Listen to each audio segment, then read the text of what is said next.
And now let's meet the starting five. First, for the visiting Patriots. Number 11, Staten Holmes. Number 21, Kelsey Russell. Number 22, Tiana Jordan. Number 30, Becca Lambert. Number 40, Kendall Farmer. The coach for White House is Clay Head. He's assisted by Richard Hamilton and Kim Schneider. And now for your USN Tigers. Number 14, Olivia Dawson. Number 10, Kendall Burgess. Number 24, Brooke Burgess. Number 25, Amara Payne. And number 31, Ella McQuaid. Head coach for the Tigers is Nicole Jules with assistance from Jennifer McFall. Hello and welcome one and all to the first USN broadcast of the season. My name is Griffin Harrington, and beside me is Mr. Fitz, or Dr. Fitz, excuse me. Say hello, everyone. Great to be with you again for another season of Tiger basketball. Thank you so much for joining us. Today we have a matchup between USN Tigers versus the White House Patriots. Your starting line for today is going to be Olivia Dossett, Amara Payne, Brooke Burgess, Kendall Burgess, and Ella McQuaid for the Tigers. And on the other end, it'll be Staten Holmes, Kelsey Russell, Tiana Jordan, Becca Lambert, and Kendall Farmer. Tigers starting two freshmen, Griffin. I'm interested to see how they're going to handle the pressure of the first big game. So the USN Tigers get the ball first as Brooke Burgess swings it over to the wing. And then dribbling back, Amara Payne reaches for the pass, but it goes out. So now it'll be Patriots ball.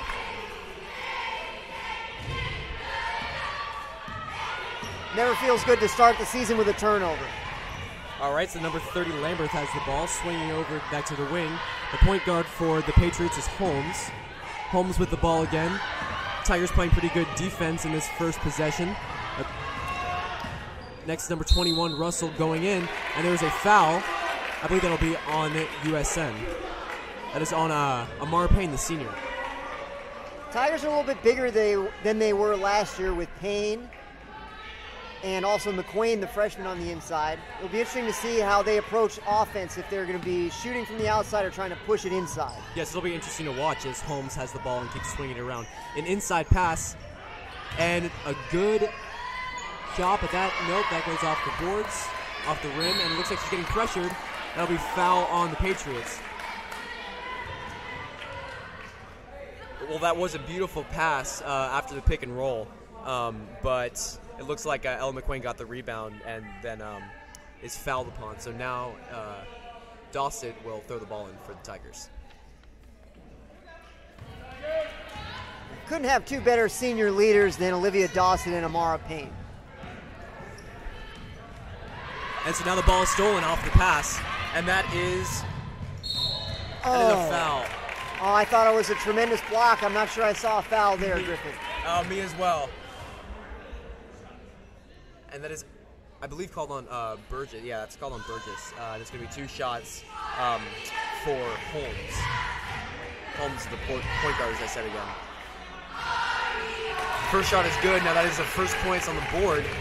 1 minute into the game, the Patriots have won over the Tigers. Houston cheerleaders getting loud as the second shot is also good. Ella McQuaid will inbound. And Brooke Burgess is the starting point guard for the Tigers as she swings over to the wing to Dossett. Dossett dribbling back in over to Burgess, to Kendall Burgess, rather. Dossett surveying, tries to go inside, swings back out to Burgess with a three-pointer. That's just too far. Ella goes up again. And another offensive rebound. No, that rolls out of bounds, but that will still be Tigers ball. Love seeing the Tigers crash the offensive boards early on. That bodes well for them in the future, even though we haven't yet made a field goal. Brooke Burgess will get the inbound as she breaks the play, and just barely, Dawson gets her hands on that. Inside pass, that's knocked away by a Patriot, number 22, Tiana Jordan. Dawson's been begging for Amara Payne's been begging for the ball on the block every possession. But she's got to go get those passes, not just wait for him to get to her. Dawson will go inside and shoots it up. That's way off.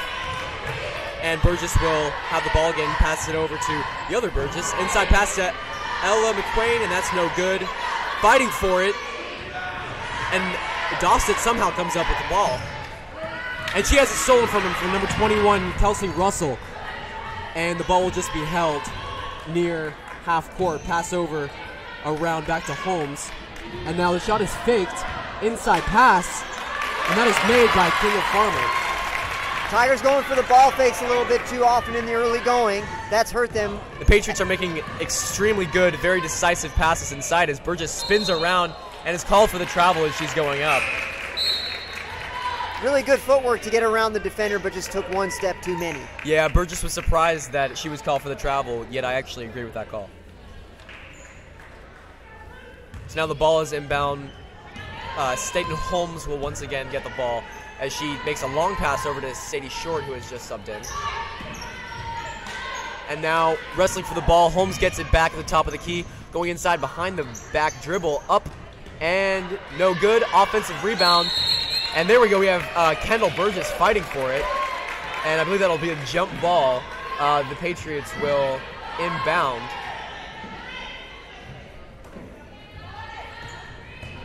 And looking for a pass way open. Looks like they're still scooping around on the three-point line. And number 24 falls to the ground. 13 that has the ball, now that's short. And up, it's blocked by Elle McQuain. Once again, Holmes with the ball at the top of the key. Short passes inside, blocked yet again by McQuain. She's having a great day, at least in that last possession. Burgess with a long two. That's no good. And now it's Russell and barely gets the pass off and won by number 24, Amy Esparza, who has just come on as well. Tigers look a little tired there, didn't get back quickly enough on defense. That's not a good sign if they're already tired just 3 minutes into the first quarter. Not as well. There's already been 2 fouls. The Patriots are up 6-0 on the Tigers as that free throw is no good. And now Burgess will have the ball. It seems like Sydney Neal is a sub, and Burgess gets fouled as she goes in. Nice take there. We got to stay aggressive, attacking the basket and crashing the boards. That's going to turn into points in the future. Couldn't say it better myself as Brooke Burgess will go for 2 points. 2 attempts, excuse me.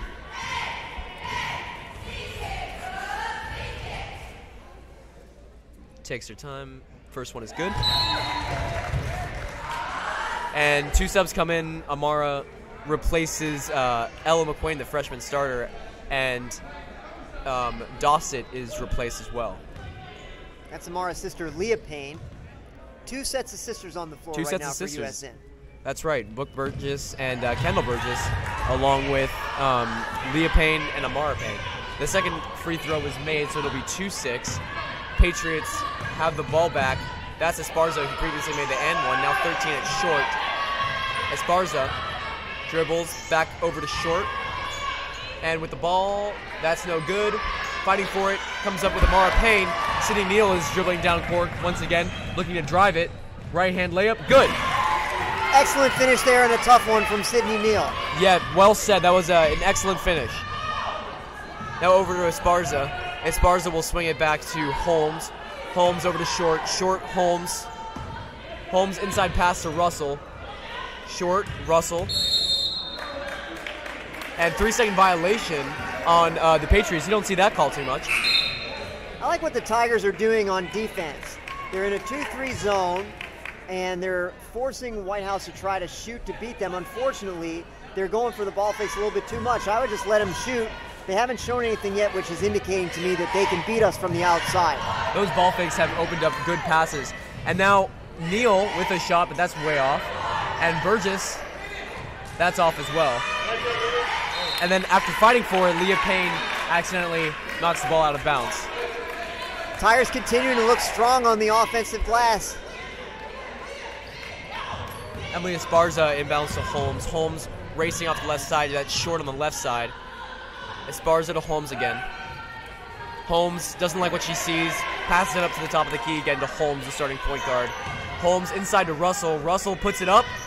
That's no good. Esparza with the offensive rebound. Esparza will pass it out again to Short. Short fighting for it. Burgess will fight for the jump ball, and they had and the jump ball went to the Patriots the last time, so now the Tigers will get it. That's a great effort by Burgess. So that pass is way off. Tried to get it high over to Amara Payne. It looks like Burgess will fight for the jump ball again. Pops out of Esparza's hands, but she recovers. Holmes over, Short. Short to Russell. Jump ball, that's blocked as well. Out of bounds on Sydney Neal, I believe, of the Patriots. We've had 3 blocked shots in the first 4 or 5 minutes of this game. Tigers playing tough defense, packed in that zone. It's looking good. Spread out wide is the defense. Russell is the offensive weapon for White House. She's the one that the girls got to keep an eye on. With the shot, that's good. The long 2 by Kelsey Russell, the starter. And so now Brooke Burgess will take it out over to her sister. There we go. We have Amara Payne over to her sister with the jump ball. That's good. That's a tremendous shot. Very tough one to finish right there. Jump shot, excuse me, as the inbound happens. Esparza is pressured by Kendall Burgess. Brooke Burgess, they tried to get them in a trap, but that doesn't look like it worked. White House was very ready for the 2-2-1 press there. That looked good. It was a well-executed press, however, as Russell fakes the shot, bounces it back out to Holmes. Holmes around the key, passes it to Short. Short tests the drive, passes back out to Holmes. USN is playing pretty good defense, preventing the drive. Holmes inbound pass to who is that? That'll be Russell, but Amara Payne fights for it, and looks like the Tigers get the ball back again. No. Actually, the Patriots do. Yes, that's about right. And so now the wing pass, 3 points, no good. Offensive rebound, that's good. Number 13 of the Patriots, Sadie Short, who was a substitute just a while ago. You want them shooting those long 2s, but we got to get those rebounds. Burgess, the long 3 is no good. And so now Sydney Neal is providing excellent pressure, as the 2 Burgess sisters also have excellent pressure. And they forced a timeout on the White House Patriots. Tough to press after a missed basket, but the Tigers did it very well there. Nearly forced a turnover. The Burgess sisters must be fatigued as they've been playing really tough full-court press this whole time. Have been getting the Patriots into traps, and just most recently have forced a timeout. Both teams have stepped up their backcourt pressure, but neither has forced a turnover yet. It's a very close game. Turnovers are going to be key, so we'll see which team is the first to be effective with that pressure defense. 30-second timeout winds down as the refs call the game back into play.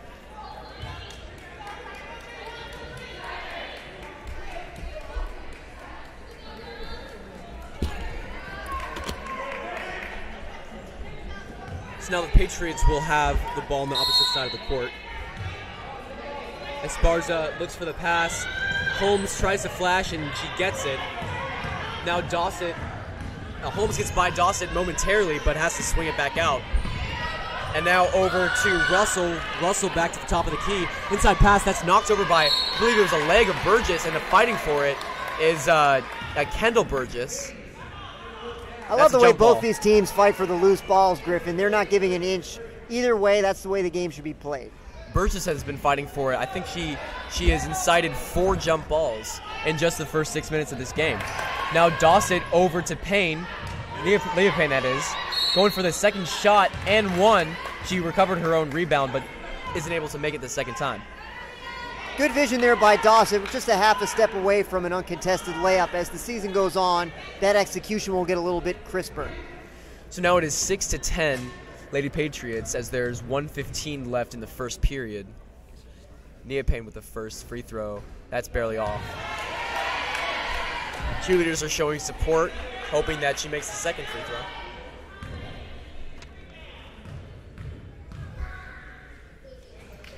After three dribbles, she puts up the second shot, and that's good. So now Esparza will look for the pass, inbound to Holmes. Now back to Esparza. Four Tigers on this side of the court. And now that's a new substitute, Tiana Jordan, who actually originally started. Back out to number 30. That's Katie Morrissey, who's a new substitute. Over to Katie Russell. Backdoor pass, shot, long two. No good. And Payne fights for the rebound, and she gets it off. There goes Dawson, but she loses it. And here goes Russell. And Russell gets fouled. Yeah, Amara had good position there. She just didn't hold her feet steadily on the ground. Not quite, but she was also fighting for it, similarly to Burgess. So now number 21, Kelsey Russell, seems like the most dangerous player of the Patriots so far, has 2 shots with chance to expand on this 7-10 lead. First shot is no good, however. And now Ella McQuain, the original starter, who's a freshman, goes in for Payne. It's a nice luxury to be able to rotate 2 really solid interior players between Amara Payne and Ella McQuain. Yes, I'd say so too. And Ella McQuain, again, being a freshman, she has really solidified herself as a solid starter. And she's had 2 blocks in this game. It's looking really good. Dawson over the left side tries to drive. That's off. Ella gets the rebound again, but isn't able to make it. Dawson around the side to Burgess, Kendall Burgess. Burgess over the right side. Leo lays a screen for Burgess. Burgess, her pass to Ella doesn't make it. That was blocked. Holmes with the ball. And Kendall Burgess will pressure from half court. And now Esparza back over to Holmes. Holding for 1 shot. In the dying seconds, Holmes will try it. No, she doesn't. Inside pass, and that's number 22, Tiana Jordan for the Patriots, who loses possession, so it'll be Titans ball yet again. Rolling it, Burgess almost loses it, but she gets it. 1 second left. No good. Hits the glass. That was a nice play on the possession before to knock it off of Jordan's leg, get the possession. But it was going to be tough to score with only 3 seconds left. I would agree. That was well drawn out to make sure that the clock didn't run down when it didn't need to. And the first quarter will end. Both teams will go back to their respective coaches and debrief the first quarter. From what I've seen from the Tigers is, and you can expand on this if you have a different opinion, but the Tigers are actually playing rather good defense, and if they're able to work out some of the kinks, then they'll be able to shut this Patriots team down. On the offense, I'm a little bit disappointed, though, because although they're getting good rebounds, they're not able to turn those rebounds into points.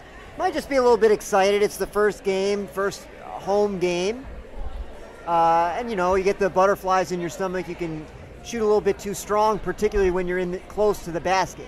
But the good sign is all the offensive rebounds. If those continue, we're going to start knocking those shots down eventually. That's where you win games, is defense and offensive rebounds, and that's what we've seen so far. So if USN can put it all together, then it looks like we have a win on our hands. Let's hope. On the defensive end, as you pointed out earlier, it's clear that Russell is the key player for White House. We got to know where she is at all times, and we got to encourage the rest of the girls to shoot long 2s against our 2-3 zone. They haven't made one yet. I'd agree, but I don't want to take credit for your observation. That was all you, saying that Russell was their key player. Well, you said it too. Who cares? Yeah. Who cares who said it first? All right, so 7-11 at the beginning of the second quarter. The Patriots are up. Becca Lambert with the ball over to Holmes. Holmes tries a 3, low-working shot. That is no good. That's an air ball. Number 13 has the ball, and she has it blocked by Olivia Dawson. The pass, that, however. Low pass over to Dawson. Loses it, and the Patriots are able to regain possession. Tossing around the back. Looks like they're about to lose it again. Holmes careening over on the right side. Passes it inside over to Lambert. And it looks like Lamberth was called for the travel. That was subtle, but I think that was the right call. Yeah, I agree. That was the right call. Looks like she dragged her feet a little bit, got a little bit excited looking for the pass. All right, so Kendall Burgess will go for the long pass over to, and there's a shot. That's no good. Ella tries to fight for the rebound, and jump ball is called. That was actually Dawson who got the ball. It rolled off of Ella's hands, and Dawson was able to grab the ball and fight for it. You got to go all the way to the basket there. She pulled up way too soon from 15 feet. She could have got all the way to the basket, had a shorter shot. Ella tries a shot, but that doesn't work out. So now Sheets over to Dawson at the top of the key. Looks like they'll reassess. With the crossover, Dawson goes up for it, and that's good. That's how you do it right there. She got in as close as she could, put up an uncontested 6-footer, knocked it down. Yeah, Dawson has a notorious crossover, and she was able to really exploit her talents.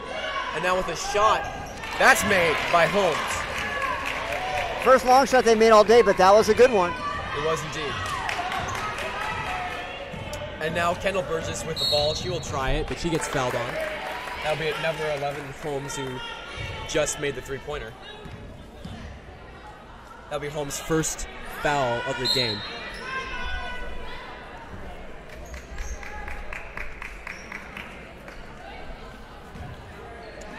All right, so Neal with the ball. We'll take the long pass. That doesn't make it. She gambled and she lost. Holmes with the ball on the right side, crosses half court, and then number 24, Esparza, back over to Holmes. Holmes to Esparza, and then inside to Russell. Holmes tries the three again, and that is in and out. And then bouncing off the foot of Russell, it goes out of bounds. That's a nice play by McQueen. She lost position to Russell, but was able to get enough of the ball to knock it off of her leg. All right, so Kendall Burgess will dribble it up again. Looks like she's replaced her sister, Brooke, for the time being. And she loses it. And it looks like that will still be on the Tigers' ball. She really got a big break there because the Patriots were trying to recover it, and they weren't able to handle it as well. Tigers just a half a step slow with the passes right now. We're turning it over far too often. Just like that. Dawson tries to go for the backdoor pass, rather, and that doesn't work out. So now over to short, so to Esparza. Now Holmes with the shot, and no good. That's air ball. It's way off. I'm really only seeing kind of two offensive plans for White House, which is, long threes from Holmes and then Russell doing the interior work. Yeah, and I'd say that these long shots that they've been trying to make have really not been working out. Holmes did make one, but so far from long range, I believe they're 1 for 6. So now Short will inbound to Russell, and Russell gets a travel call. Just a little jump before she started to dribble. Seemed a little bit excited. Leah Payne over to Kendall Burgess. We got to have a basket here, Griffin. It's been too long, and we've had too many turnovers. There's another one. There's another one. That high pass over to Dossett. These balls, these passes rather seem to be a little bit too high for anybody to handle. So now Esparza over to Holmes, who's just swinging it around, trying to find some penetration into defense, and they do.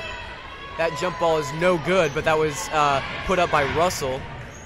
Now Esparza is trapped by Dawson. Excellent defense. Incites the turnover by Leah, but then again, she gets the ball stolen from.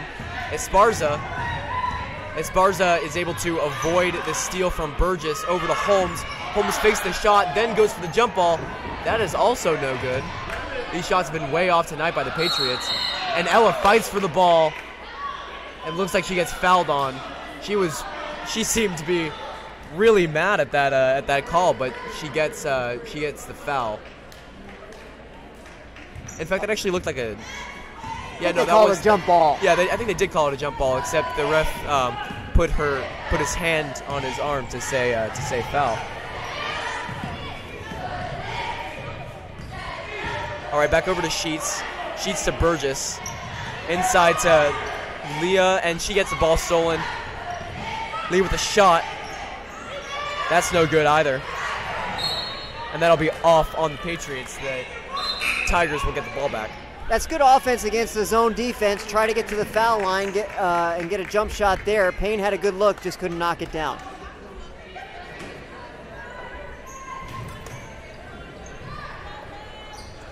All right, and I believe that was, who was that again? Fouls against Russell, I believe. Sydney's Yes, going the to foul's line. on Russell for Sidney Neal.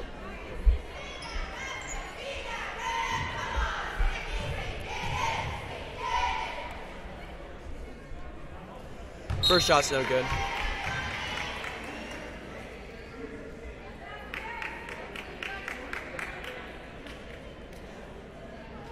Tigers just a little bit out of sync. First game of the season. Sidney will take up the second shot, but that's also short. So now that will be short. Short over to Esparza, who then passes it back out to Holmes. Holmes will go for the drive. That's good. That was a little bit of a floater over the tall Ella McQuain for the Tigers. Tough shot, nice conversion. Burgess over to Neal. Neal with gets fouled on. She went for the lefty layup with her right hand. We just cannot get the ball in the basket from the floor. That was a good look at the basket. Thought we had a chance for a three-point play. Just rimmed out. So the Patriots are leading the Tigers 16-9. 4:19 left in the second. The first shot is good by Sidney Neal after missing her previous two. And Payne goes in for McQuain for the Tigers. Second shot from Neal. That's no good. That rims out. Payne fights for it. And is about to go up for the shot, but she can't make it either. She will get two shots, though. Love to see the hustle on the offensive glass again. We didn't have as many offensive rebounds thus far in the second quarter, but Amaro worked hard there for that one. That's true. Still, the Tigers are certainly beating the Patriots with the offensive rebounds, which is frustrating as to why they aren't able to convert. Well, we must be shooting about 30% from the foul line, if that. We're really struggling. We really are. You know, if we were making a little bit more of these shots, we would certainly be beating them because, we are just killing them regarding the rebounds. Payne's second shot, that's good. So now the passing over to from half court over to Russell. Russell to Holmes. Holmes inside pass to Russell. Shot rims out. Again, Russell gets her own rebound and then puts it up from the right side. See, that's just what I was talking about when we were working against the zone. The way you beat the zone is in the middle of the floor around the foul line. They got Russell to that place, and she was able to score after her own offensive rebound. Exactly. When you're able to find those gaps in the zone, then that's when you're able to score points. So now Coach Jules calls over Sidney Neal to give her a bit of advice as there's a little bit of change happening for the Patriots. Yes, there was a substitute and then a reshuffling of the defense. Dossett take her free throw, and that's good. So she gets another one. When you're in the one-on-one, it's so big to make those front ends. So that was a clutch free throw. Dossett will take the second shot, and that's good as well. So hopefully the Tigers are finding a little bit of groove with these shots. Let's get a little bit of a run here to close out this half. Maybe we can tie it up or even take the lead. That would be great, wouldn't it? The Patriots give up the ball. That was a high pass. Looks like the Patriots are starting to catch some of the problems that the Tigers were struggling with those high passes. Burgess, well, maybe I eat my words. Burgess' high pass goes well out of bounds. We need the dozen or so people in the student section to start getting a little fired up, cheer these girls on. I agree. Lamberth goes over to the right side, almost has it stolen by Burgess. She fights for it. Now, you love that. You love to see that. That's what it's all about. She incites yet another jump ball and flips possession. Rather the next time. Now Holmes will break over past half court. She'll get the ball back. And a huge pass over to Esparza. And Burgess almost gets the steal, but isn't quite able to get to it. Ballard, this is her first action on the court. She makes a foolish pass over to Dossett, so Dossett will just take the ball back and cross half court. She'll go for the drive, and that's good. How you do it. That's how you do it. Excellent. Beautiful offense. Dossett has had 2 identical scores where she just goes straight over to the basket and kind of gives a looping shot into the rim. You can feel the momentum now over on USN side. So now that's number 30, Lamberth. Lamberth to Esparza. Over to Holmes. Holmes sees a lot of action tonight. She passes over to number 40. That's no good. Amara fighting for it, and she gets it off. Number 40 for the Patriots, by the way, is Kendall Farmer, who was originally a starter. And the pass will be attempted by Sydney Neal. That's no good. Leah Payne, good. Tigers on quite a little run right now. The Patriots call for time. Certainly getting a groove on. The Tigers are only losing by 1 now. After they were at the I'd say the peak for the Patriots, the Tigers were losing by 8 points at least. But now they've really caught a groove and are only down by 1. And if they keep this momentum up, then I think that we'll have a winning team going into halftime. Yeah, I wish we had more stats, but if we looked at field goals attempted, I would say we've got 2-1 more than they had. Oh, for sure. They're just not going in, but it's a matter of time before those shots start to fall, and we're starting to get them to fall right now. That's why we've made a little 6-0 run here to close the gap. And also the reason that we're getting a lot more shots than them is, of course, those offensive rebounds. And we're just killing them in that side. Olivia Dossett is also doing a great job creating opportunities for herself on the offensive end. As the defense starts to collapse around her, she'll be able to find teammates for layups as well. Well said as the Patriots get the ball inbounds on the baseline. So the Tigers yet again will go for a full court press with 4 on the opposite side. Now Holmes is pushing, goes for the lefty layup. That doesn't convert. And Payne is fighting for it. And somehow the other Payne gets up with the ball, but she gets called for travel. I'm not sure about that call. It looked pretty clean, but maybe she let her feet slide a little bit as she was trying to pass over to Dossett. When you're in that pressure defense full court, Holmes is the person you cannot let beat you into the front court. And the Tigers let her get into the front court far too easily there. The Patriots got an offensive rebound, and that's why they still have the ball. Inside pass. Esparza will look again. Inside pass over to Holmes. Three-pointer is good. It's now 1:40 left. It's a 2-person offense. Those are the 2 people we got to defend. Burgess will go for the crossover, swings it out over to the wing to the other Burgess. She shoots it, but it doesn't go in. Holmes will careen down the left side. Crossover, spins over to Russell, and she gets called for the travel as she knocks down Burgess. That's an excellent job by Brooke Burgess. She had great position there. Russell had nothing she could do. Exactly. She stands tall and prevents Russell from getting off a good pass or driving to the basket, forcing her to take another step to retain her balance. Burgess over to her sister. That pass is foolish and blocked by number 40, Kendall Farmer, who is just in the way the whole time. You got to see that passing lane. Pass had no chance. Staten Holmes over to, who is that? That would be Short. Short over to Russell. Back to Holmes. Russell, long 2, no good. That's a good outlet. You got Payne numbers here. over to Leah Payne. Leah Payne with a righty layup, and that's just off the edge of the glass. That was not a good attempt. Holmes on the left side. She will cross over, but bounces out again to... Oh, and she steps out. Good job by both the Burgess sisters. Kendall cutting off the baseline. Oh, and I think they got a foul. We got a foul against Brooke. Oh, they got a foul. Excuse me. He pointed to the sideline, so I thought that she just stepped out of bounds. I saw that too. He might have changed his mind. Maybe so. So now a pass inbounds to Holmes. Holmes over to Short. Holmes swings it back.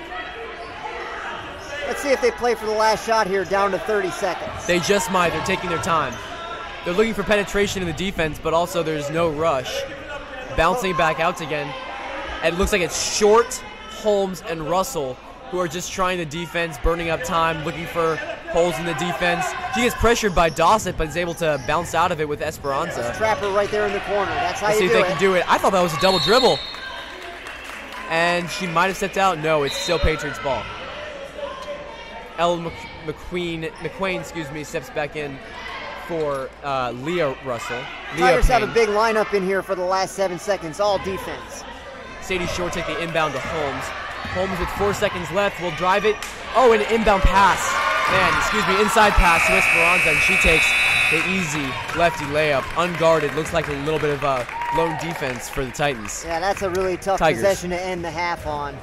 Gave away a layup by just totally vacating the low end of the zone. Yeah, it looks like the Patriots were finding good penetration just right there in the dying seconds. The Tigers really have to fight until the last second, fight until that buzzer goes. Well, thank you so much for tuning in to our broadcast. If you like our show so far, please subscribe and turn on notifications. And the USN Broadcasting Club is also looking for sponsors, so if you would like to support the channel and make sure that we keep doing this in the future, fund our future broadcasts, make sure to sponsor us, and then we can put the name of your company in our shows. And also, please like and comment and tell us how we're doing. If we're doing good, leave us a like. If we're not doing good, leave us a like. And thank you so much for tuning in, and we're going to go ahead and take a break, and we'll be back in just a little while.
Thank you for staying with us through the break.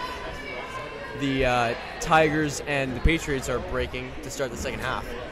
So right now, the Tigers are trailing by 6 points, 17-23. However, they've been really dominating the offensive rebounds so far, and that's arguably the most important part of the game. And so I would expect them to get this lead back. So Amara Payne is not able to handle the pass from Kendall Burgess. Clearly the Tigers trying to get Amara involved to start the second half, but Whitehouse is not having it right now. Yeah, Amara was rather silent the first half, which I know that she definitely doesn't like, so she will definitely be pushing herself to get more incorporated in this offense. As Short tries for it, Esperanza over to Russell with a long two, rims out, Ella with the ball, passes over to Brooke Burgess, over right-handed layup. That's good. That's how you do it. Force him to shoot a long two, attack the basket on offense. Love it. Holmes over to number 22, Tiana Jordan. Swings around to Russell.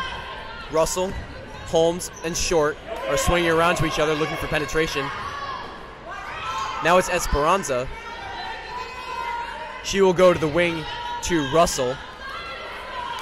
Looking for penetration, but it looks like the Tigers are playing excellent zone defense right now. Excellent zone defense. And over there, Dawson falls to the ground, but is able to get it off to Kendall Burgess. The righty jump shot, that's no good, but gets her own offensive rebound. Again, isn't able to convert, but then Ella finally gets her first 2 points of the game. You see, that was a really good example of how the Tigers are really getting most of these offensive rebounds. We have two really tall players on the court, Ella McQuain especially. Jump ball, Burgess incites that. That's a great job by Burgess. Russell had excellent position. Burgess tied her up. Burgess is really fighting tooth and nail for these jump balls. With the break, Esperanza gets the ball over to the wing. Looks like they're doing that every time. Now Short with a jump shot. That's no good. Dawson gets the rebound, pushing over to the right side. A free pass to Payne. She makes it. Amara Payne, the senior, with a lefty layup. That was beautiful. 6 quick ones for USN to start the second half. Esperanza over to the right side. Dribbles back over to Short. Short gets the ball wrestled away by Kendall Short. That's a jump ball. I believe, yes, USN Tigers will come up with it. Chance to take their first lead of the night. Burgess sisters are really fighting for this. So Kendall passes over to Brooke Burgess.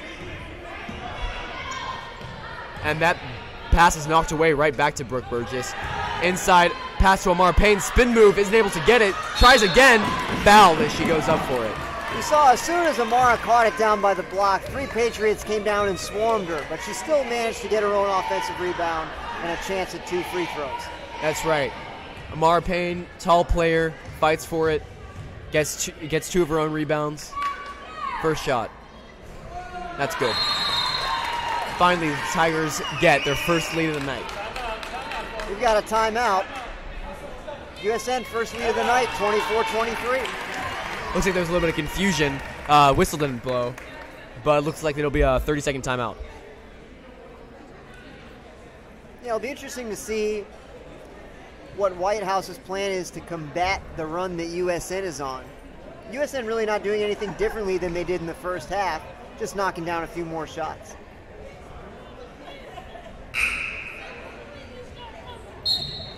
Out of the past 9 or 10 points made, 8 of those were USN Tigers points.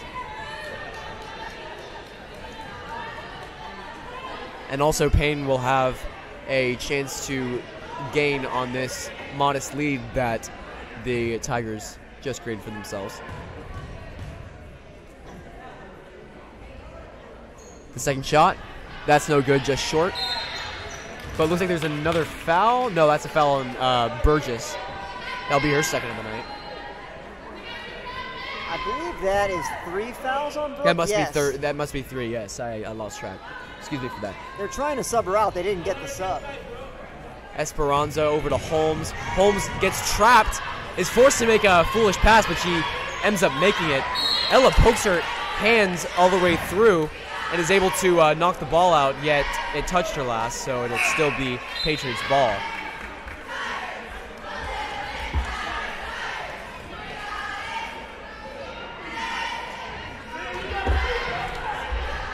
So with the inbound, over to Russell on the wing, over to Holmes. That ball looks like it was fought for by Kendall Burgess.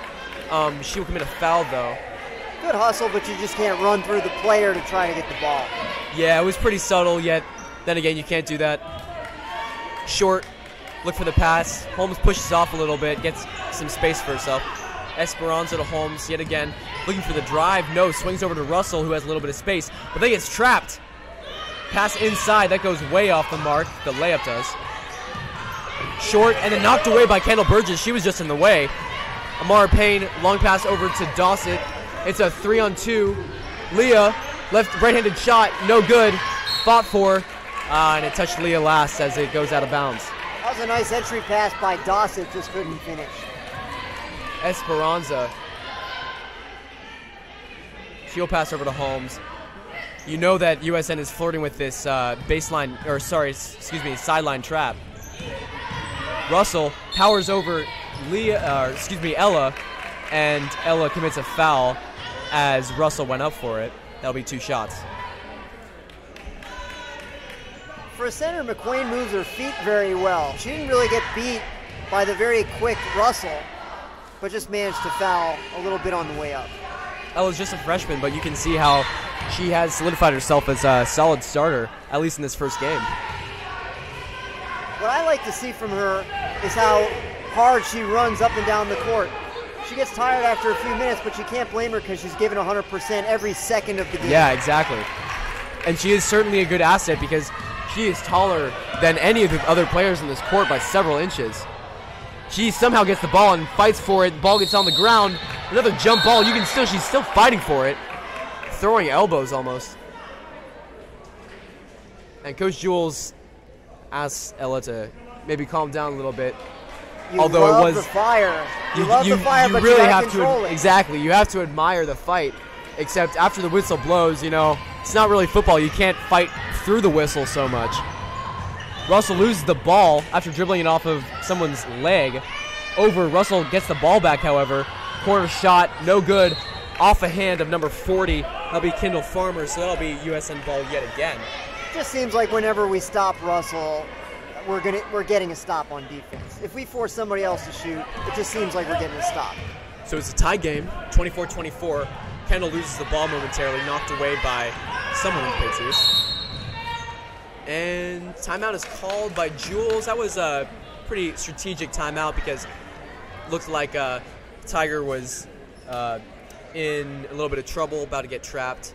Looked like the Patriots were actually using the excellent trapping against the Tigers. Yeah, it looked like we were just going to beat that 10-second call, but we played it safe, called the timeout. It's our first one of the game, so we have plenty to spare. Yeah, of course. It wasn't really any pressure to call a timeout because we've been pretty conservative this whole night. Coach Jewell has, anyway. Wonder if she's nervous down there. It's her first high school game as well, taking over for the great Dee Davis. Exactly, yeah. In fact, she just announced, Dee Davis did, just about 4 or 5 months ago that she was leaving, which was pretty close to the beginning of the school year. So it was kind of a shakeup, but fortunately Jules was able to step up, and as well as Coach McFall, and take handle of the USN girls basketball team. Coach McFall, by the way, the assistant coach to Jules, was an excellent All-American basketball player at MTSU. Tigers are lucky to have a lot of great and knowledgeable coaches on their staff in all realms of the athletic department. Jump shot, that's no good. Looked like he was going to go in. Over to Holmes. Holmes gets trapped yet again. Amara Payne putting on the pressure. They're eating up a lot of time on this side of the court. And they just barely get the pass off. And now Russell will try for the drive, gets knocked around a little bit, but no foul as, oh, man, Amara Payne is called for the travel. That's the right call. Yeah, she drifts over to the side. Looked like a travel. She took an extra step before she started dribbling. So now Lambert, the original starter, will give it to Russell, who gives the shot. It looks like Russell and Holmes are the most dangerous players on the court tonight. That's 2 possessions in a row they let Russell catch in the middle like that. That's how you're going to get that zone defense beat. You got to know where she is at all times. Seating Neal tried to go for the out pass, but she gets knocked by 2 players in the way. So now a block by Payne, but no, she gets called with the foul. I don't know. In my opinion, that looked pretty clean, but it's possible that Amara just got too much contact on Russell's hands. She was just out of position, playing defense from behind. They're going to call that almost 100% of the time. Russell will try her first of 2. First one is good, easily. So now with her first appearance of the night, Neha Sagi, number 14, is going to go in, and Payne. 2 Tigers now with 3 fouls, Brooke Burgess and Amara Payne. Payne has been in the entire night, so it's good that she gets a little bit of a break as Sagi goes for the pass over to Kendall Burgess. So now the Patriots will come in with a little bit of a press at half court. Inside pass, fought for by Ella. Ella will get the jump ball, and that will be Tigers' ball as well. We're throwing too many contested passes to McQueen when she's 18 feet from the basket. I don't see her turning around and shooting the 18-footer. Yeah, they're really trying for these inside passes, but there's just too much pressure on the Patriots. That shot goes off. So now that will be Lambert, who's seeing an increased role. Holmes will try for the 3. Good. We've gotten away from taking away their 2 best offensive weapons. Russell and Holmes are starting to get hot, and we can't have it. And it looks like Kendall Burgess is in a trap. Just a high pass for Payne, but she's able to handle it somehow. And there's a timeout called. Coach Jules calls a timeout as the offense was starting to crumble from the Patriots' defense. 8 in a row for White House. Coach Jules got to stop the bleeding right here. Yeah, so the Patriots are really starting to ramp up this full court press. Not as much of a full court press as the Tigers have. There are only 2 players crossing half court. However, it's working for them. Since that 24-24 standstill, the Patriots have gotten up on the Tigers with a 3-pointer and a couple layups, so it'll be 24-31 Patriots with 2:56 left in the third.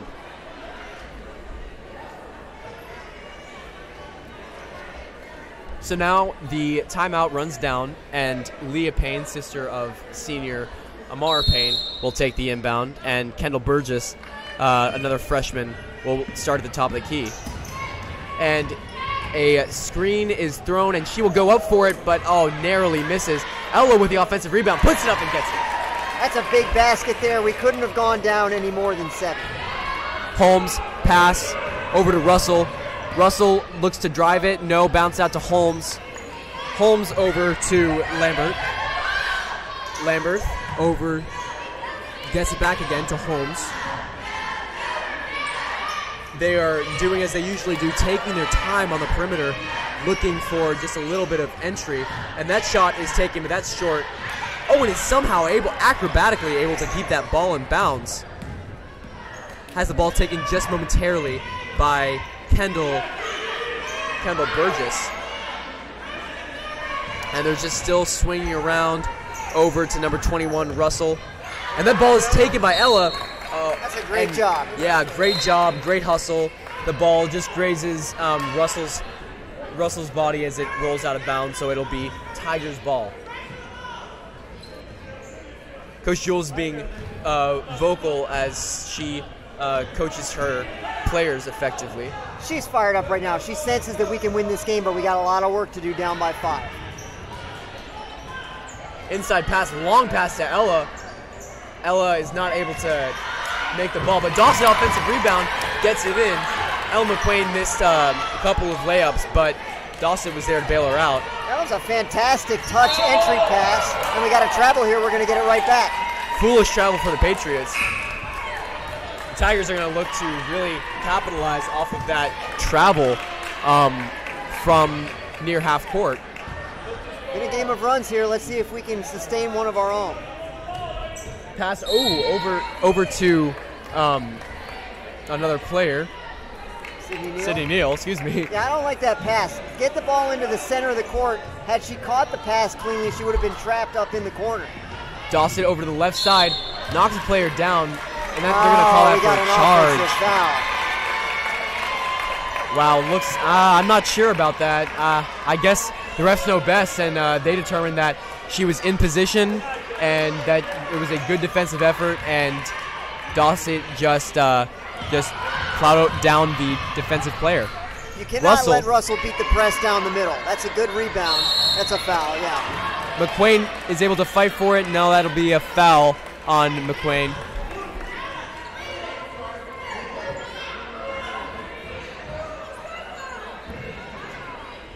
No, actually. Yeah, foul's on Russell. That was on Russell. I didn't see that. Get someone in the middle of the floor. Kendall to Dawson. And now to Sydney Neal to Leah Payne. Leah Payne takes a couple dribbles and goes for the jump shot. Good. Oh, look at here. She called it. Yeah, she banks it off the glass. Shot. We heard it. Banks it off the glass. That was nice. Inciting a long pass, but Holmes is able to get after it. That's a carry. That looked like a carry indeed. Too many steps. And she's called for the travel as Russell goes to the ground, and she's visibly shaken up with that call. The crowd is alive, Griffin. Student section starting to cheer a little bit, and we hear it on our right from the parents as well. Indeed. As the student section grows, so do the sounds, so does the volume in the Sperling Gymnasium. So now the Tigers just down by 1 in the waning seconds of the third quarter, excuse me. Fought for, Dawson loses the ball. Over to number 22, Jordan. Jordan looks for it and then passes over to Short. Short. Back to Lambert with an increased role in this second half. Over to Esperanza. She trips a little bit over to Holmes. Holmes looks again like they're going to wait for this clock to run down as they did at the end of the first half. Esperanza inside pass. No, she'll go up for it, but that's blocked yet again by Ella. She's had several great blocks. Sydney Neal over on the center of the court, and she's not able to convert. I'm not sure what that will be. Did you see the call there? It's a block. I wasn't sure. I thought they might call a charge. But we're going to have a chance to take the lead here in the final seconds of the third quarter. 2 shots by Sydney Neal. So far, she's not been very successful from the free throw line. 0 for her first 2, 1 for her next 2. So she's trending toward 2 for 2, Griffin. First shot. That's no good. Just short. Rims out. Patriots shift their defensive scheme a little bit as Sydney Neal goes for a second shot. Come on, Sydney. Changes up her rhythm a little bit before the second shot, and that works. So Jordan over to Short. Back to Jordan. The Tigers are really putting up the pressure, but now it's only Ella. Dying seconds, no good. Way off the glass. And hey, looks like we're tied going into the fourth quarter. That was an excellent effort by the Tigers. Looks like they slowed down a little bit towards, well, I'm not sure, towards like the middle part of the third quarter, but they were really able to pick it up in the ending parts of the third quarter, and we have a tie game on our hands. Very simply, it was 3 runs. We scored the first 7 points of the third quarter. White House scored the next 8, and then we scored the last 7. Yeah, way to round it up. It's really been an up and down quarter for us. However, we worked our way back, and we have the tie. Wouldn't have it any other way. 8 minutes of basketball remaining in regulation. Hopefully we can keep our run going for all 8 minutes. Takeaway is that the USN Tigers were the dominant team in the third quarter, and they will just look to capitalize on this momentous effort in the last quarter.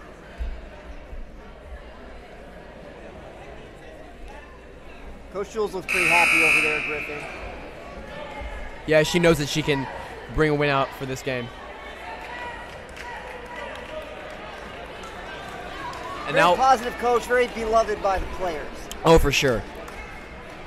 So now Amara Payne, Livia Dossett, Leah Payne, and Brooke Burgess and Kendall Burgess will come out in this fourth quarter. Inside pass to Russell. She fakes it, then takes it. and that does not able to settle. Payne with the ball, passes it over to Burgess. Burgess over to Leah. Leah isn't able to make the lefty layup. She was going fast, but that looked like an easy layup. And the Tigers are able to trap. And it looks like they weren't able to get the ball. The Patriots got the ball because they bounced it off of Brooke Burgess's foot. Both teams had a good offensive possession there and a good look to start the fourth quarter, but just couldn't knock it down. Titans are doing great with this pressure right now. Spending a lot of time on this backcourt. And the timeout is called just in the nick of time. They were taking their time on the backcourt, and I thought that whistle was for a backcourt violation. Very high intensity. You can feel it now on both sides. You can feel that the tension in the gym has increased. Both teams really want this win, and it's going to be a tough one to get for both teams. You can see that Whitehouse is really trying to get the ball to Russell in the middle to break the 2-3 zone, and she's looking to turn and shoot. Tigers have got to be aware of that on defense and try to take away that first option, force the other players to shoot. That's where we've been most effective on defense thus far. As the starters take their seats, Coach Jules tries to hype them up and give them some words of wisdom from an excellent coach. What color would you use to describe her sweater vest? It's not a vest, really, but mustard. Mustard? Yeah, that's probably about right.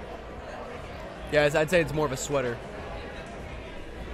We got to thank our beloved cameraman, Joe Oram, for giving us a good close-up, tight shot of the sweater to facilitate the discussion.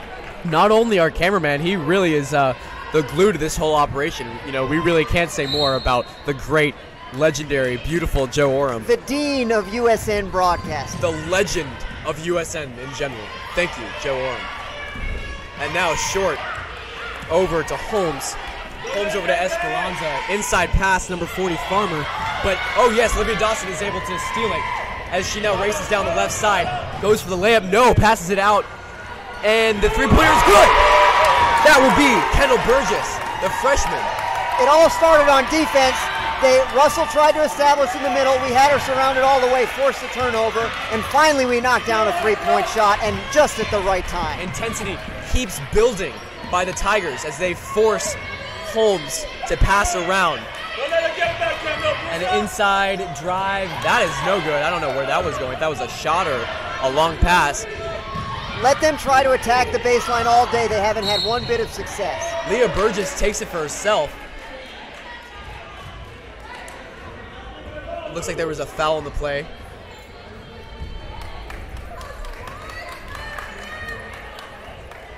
The foul will be on a Patriot.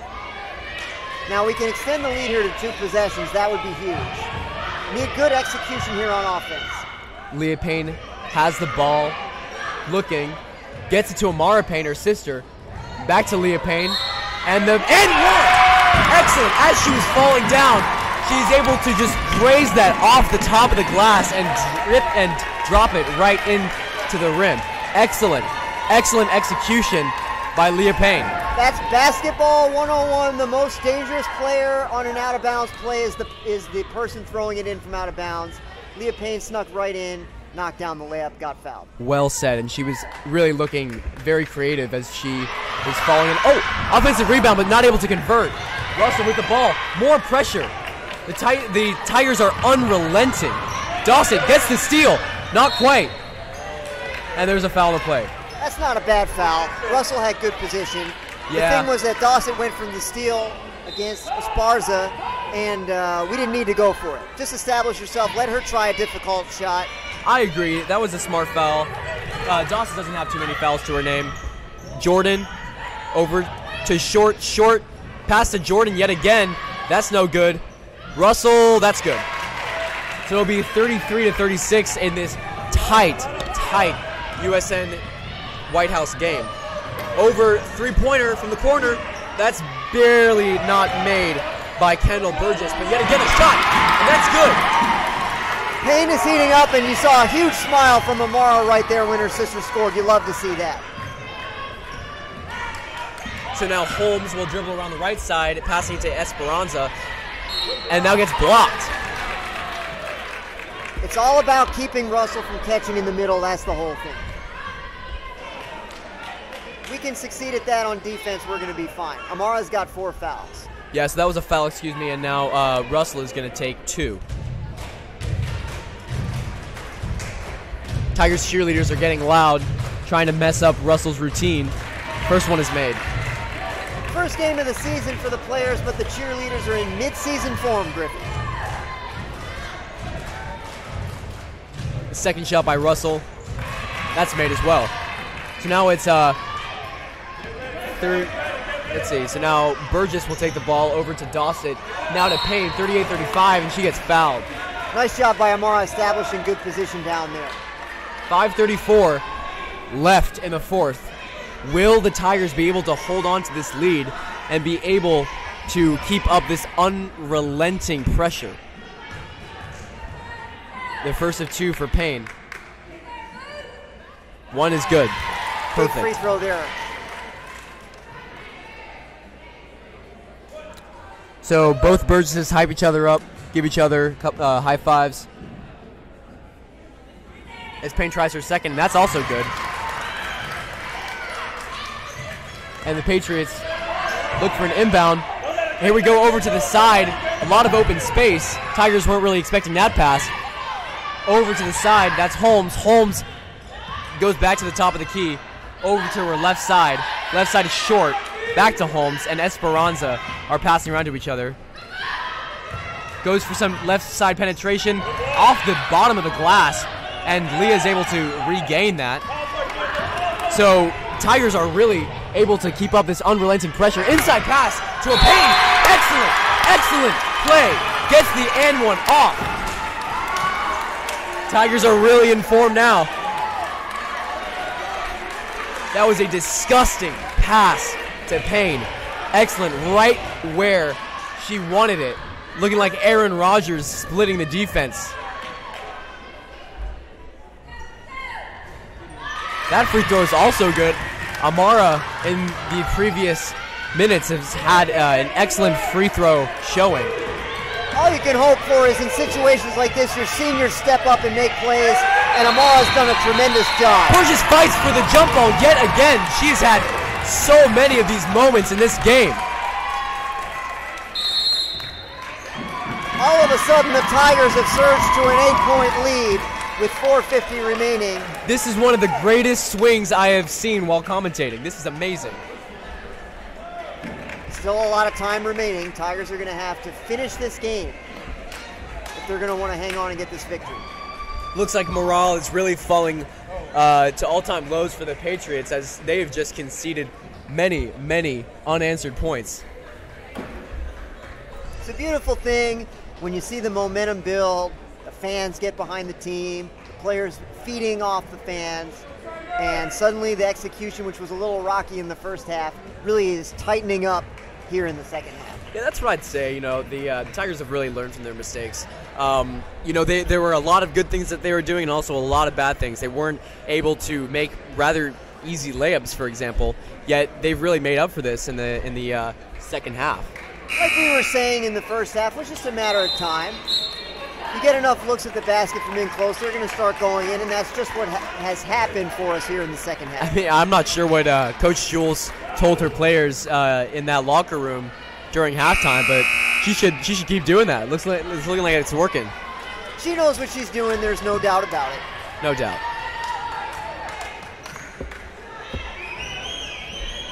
Brooke Burgess will now take the inbound. No, that will be Leah Payne. Trying to set up a sideline play. And Payne will get the long ball pass, dribbling over to the side of the arc. And then it looks like Kendall Burgess is fouled. We're in the bonus now, so it'll be 1-1 for the next few. Got to knock down these free throws.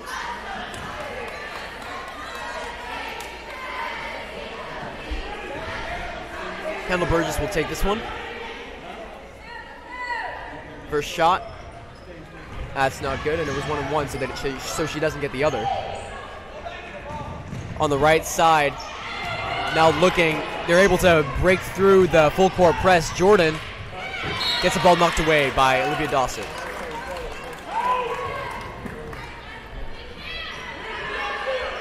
You know, Amara Payne is an example of one of the players who have been rather quiet in the first half. He has really stepped it up in the second half, and she's made some key plays and some key scores. She's an unbelievably difficult person to defend in the low post. Esperanza doesn't make her right-handed jump shot. And there's a jump ball fought for by Amara Payne. Yet the possession. Oh, there's a little bit of controversy over who has the ball. And yes, it is determined that the Tigers have the ball. Someone forgot to switch possession. There's still confusion between the referees as to who has the ball, but I believe that the Tigers will probably end up with this one. Full court press. Looks like Amanda, well, that looks like a 1-3-1 type look. Yeah, so they're still going to discuss this possession problem. They're just kind of reviewing what happened in the past minutes, discussing what actually happened. Oh, and it is determined that the Patriots got the ball. So now Short will inbound. She looks for an open pass over to Jordan. Oh, I'm not sure about that. It looks like there was a foul on Payne. Payne was standing tall. Oh, thankfully it's on Olivia. It would have been Amara's fifth, but it's on Olivia Dawson. Yeah, she was the one that looked confused. I thought it was on Payne, but yeah, it was on Dawson.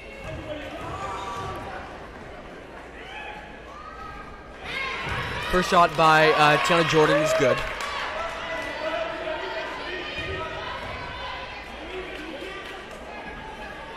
She will try for her second now. Taking 3 dribbles and assessing. Second one rims out. Dawson has the ball. Dawson will go around the right side. Large pass to Kendall. Kendall isn't able to settle. Then Brooke Burgess. Shot, no good. Fighting for it. Holmes gets the ball back over on the right side. Big pass over to Short. Short goes for it. Fouled. And that will be another pass on Olivia Dawson. No need to foul there. You know, wasn't much of a foul anyway. Yeah, but the Tigers are really sitting on this comfortable lead of 8 points. That is a lot of cushion. So what they really need to focus on is just eliminating mistakes and making smart fouls to make sure that the Patriots don't run away with this one. Making sure that they contain their momentum. Second shot by Short is good. The lead for the Tigers decreases. Brooke Burgess has the ball, gets trapped, and looks like she's fouled. That's a good job dribbling, splitting the defenders there. Forced the foul. Nice I was pretty sure that she was going to lose it because it did not look, her chances did not look too favorable. Short fouls out for White House.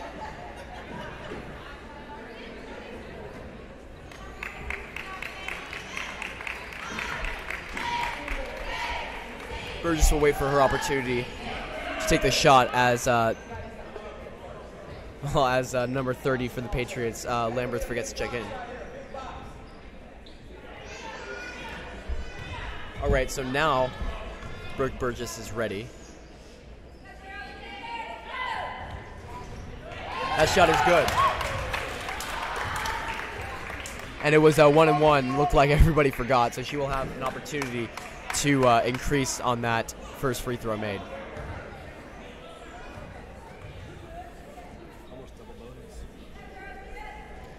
The second shot by Burgess is also good.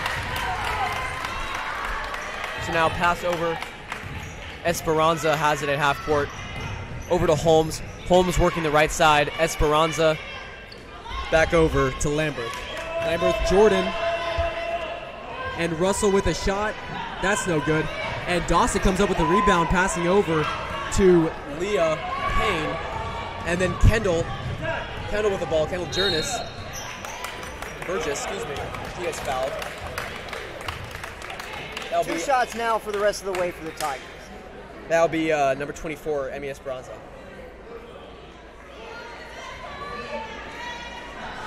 .333 left in the fourth. 45-37, Tigers. Kendall Burgess' first shot goes a little bit left.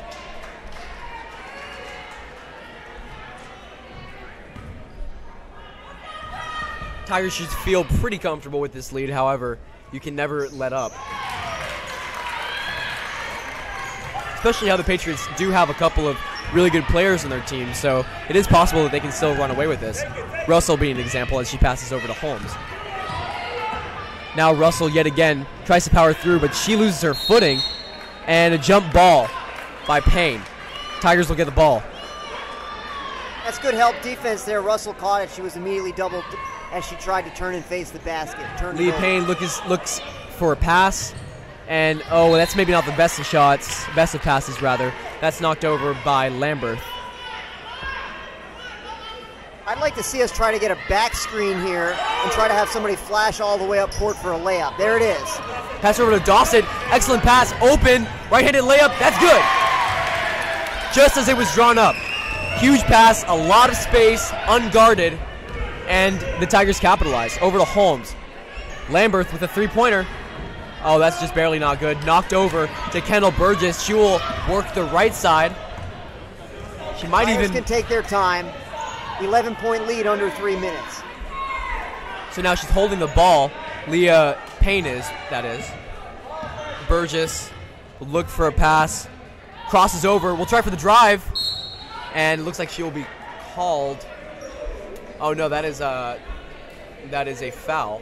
We got a block. Yeah. She got blocked, so now Burgess will take 2 shots.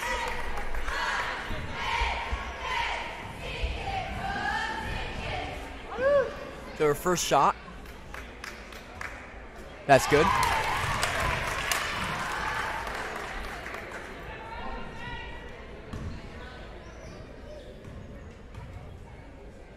Takes several dribbles. Ready for a second shot. Gets that off. Russell looking for the inbound pass. Esperanza spins, loses the ball. Excellent trap by the Tigers. Rolling on the floor, jump ball. Although that'll be Patriots ball, that was an excellent effort by Dawson to make sure that they didn't get past half court. It's been great hustle for the entire 30 minutes thus far. USN is on a 26-6 run at the moment. Jules is going to take the timeout as she sits her starters down and gives them a time to rest. And right now the score, 50-37. And you know, if you were to tell me that this was going to be the score favoring the Tigers after the first quarter, I would be a little bit reluctant to believe you. But, you know, judging on what's happened in the second half, you know, they have really been fighting for it and also been making these critical layups. Yeah, it's just been a matter of keeping the execution consistent on offense. The offensive execution in the first half was just fine. We just didn't convert, weren't able to get the ball into the basket. And in the second half, the execution has been just as good. We've actually limited turnovers a little bit, so we've improved on the execution. Actually, a lot, somewhat. yeah.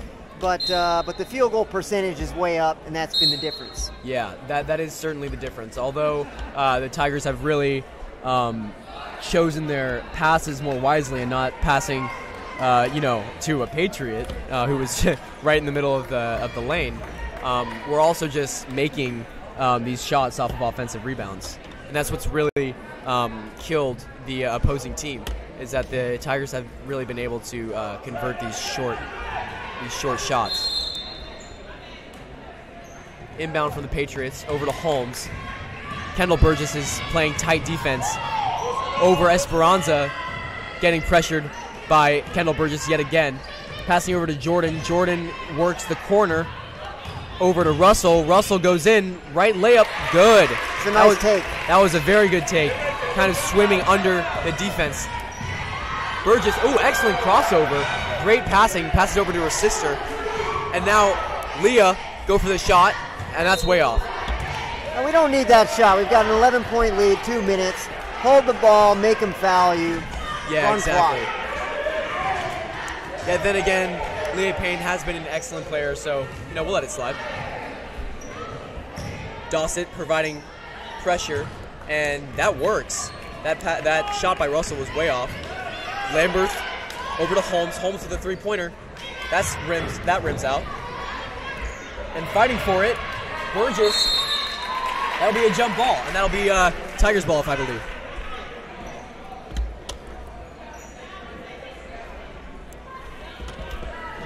So now, Leah Payne with a lobbing pass over to Brooke Burgess. She'll fight for it on the left side, now zigzagging back to the right. Passing over to Dawson. Dawson's going to drop back. Oh, gets the ball stolen from her. And Lamberth gets it back. Russell will try. No, she gets fouled. She worked her way over to the right side. Dawson was there and made a foul. Dawson's been fouling a lot. She has now achieved the maximum amount of fouls that you can have in a basketball Yes, game. that is true. It looks like she's about to be subbed out by Elle McQuain. Dawson's been a good force, driving force this game. She fouled out, but she played an excellent game. She was really the key to our offense in the first half when we were struggling, kept us in the game, and not to be too presumptuous, but really a huge part of what allowed us to book a win tonight. Russell tries for her first shot, and that's made. Still a comfortable lead for the Tigers, 10 points with 1:24 left. Second shot is made by Russell. So now it'll be Leah Payne that will inbound. Looks for a break, and that'll be Kendall Burgess, who bobbles it a little bit, but is able to regain it. Now Leah Payne is getting pressured a lot. It's 3 people against 1. Good. Now Kendall Burgess, Now settle excellent it down, passes settle it down. over to Ella McQuain, not able to make that shot, but yes, offensive rebound, and Payne is able to get the shot. Amara Payne, the senior. So now that'll be Holmes. Holmes over to the middle, and over to Jordan. Jordan is able to make the shot from the block. Over to Brooke Burgess. Excellent crossover to Ella McQuain. She'll go up for it, not able to make that. Second one she does. That's too easy. Way too easy. It looks like the Patriots defense is really just starting to give up in the waiting seconds of this game. All right, over to Russell. Russell, the shot is made. All right, so now there's 25 seconds left. Looping pass over to Kendall, and that's a jump ball. Kendall Burgess, jump ball incited by Russell for the Patriots. So Lamberth is going to pass over to the point guard, Holmes. Holmes is going to go down on the right side. Shot is made. That was a pretty good shot, but there's only 10 seconds left. Holmes is a nice shooter. She's a good player. All right, so 5 seconds left. Looks like Burgess might take one more shot. No, Ella with the final shot, Ella McQuain. Buzzer sounds, Tigers win. Excellent, hard-fought game for the unrelenting USN Tigers. The outcome was in doubt for much of the game, but the Tigers pulled away at the end for a 56-47 victory and a very good win against a very tough opponent in White House. If you've been staying with us this whole time, thank you so much for the audience. I'm Griffin Harrington, joined by Dr. Fitz. Thank you joining with us. And I would like to tell you one more time to please subscribe to our channel and turn on notifications if you will. We're looking for sponsors, so if you'd like your company to be mentioned in our broadcasts and our future broadcasts, make sure to contact us. And also, if you liked this stream, then you can leave a like and a comment and really help us out. Thank you very much for tuning in. This is Griffin Harrington signing out. We love reading ads for our sponsors, so we would love to have you sponsor us if you would be willing. We'll be back for the boys' game in 15 short minutes. Thank you.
For those of you just now joining us for tonight's boys basketball game, we are pleased to welcome the Patriots of White House Heritage High School to the University School of Nashville.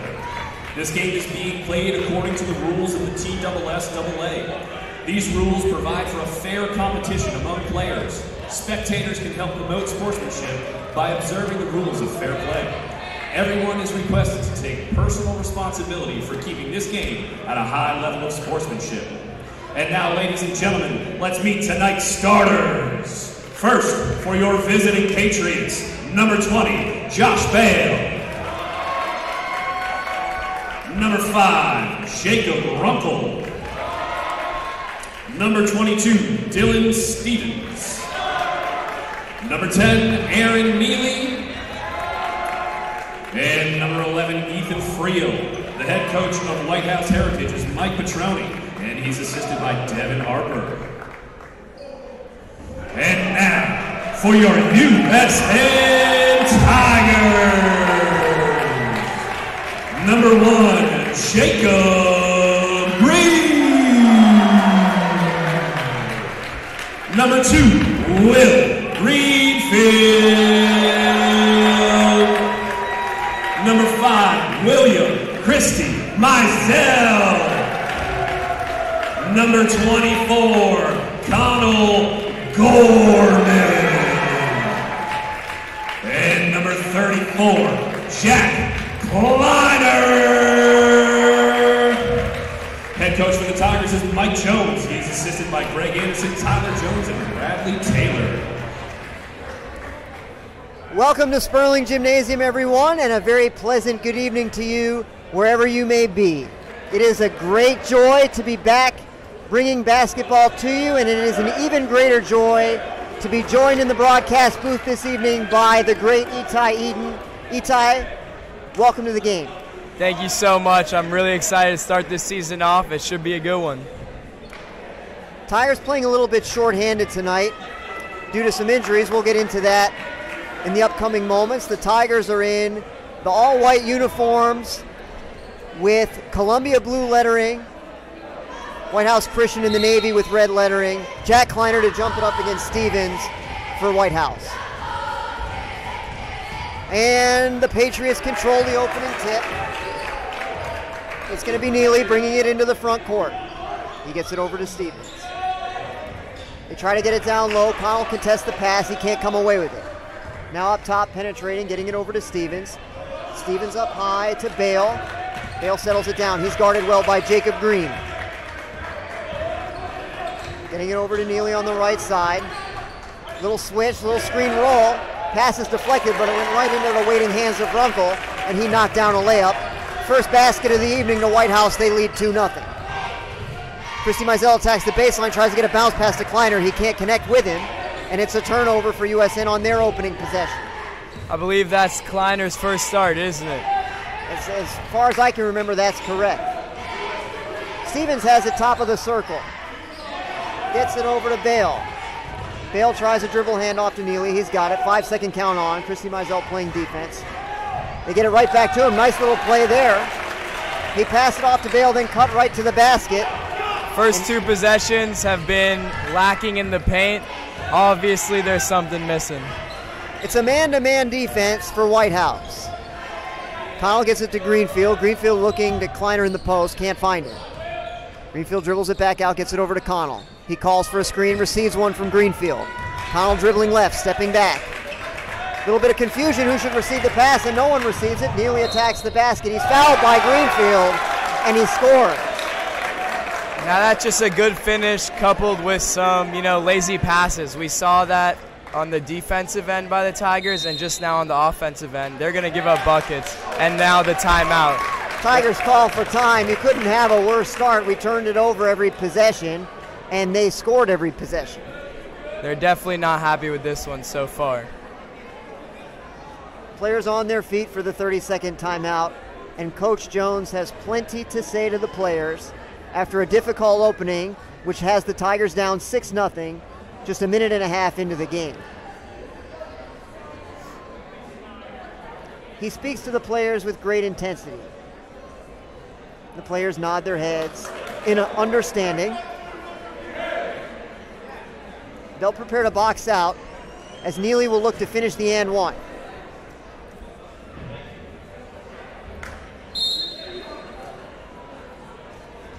The horn was not sounding, but the official informs the Tigers that they must return to the floor, and so they do.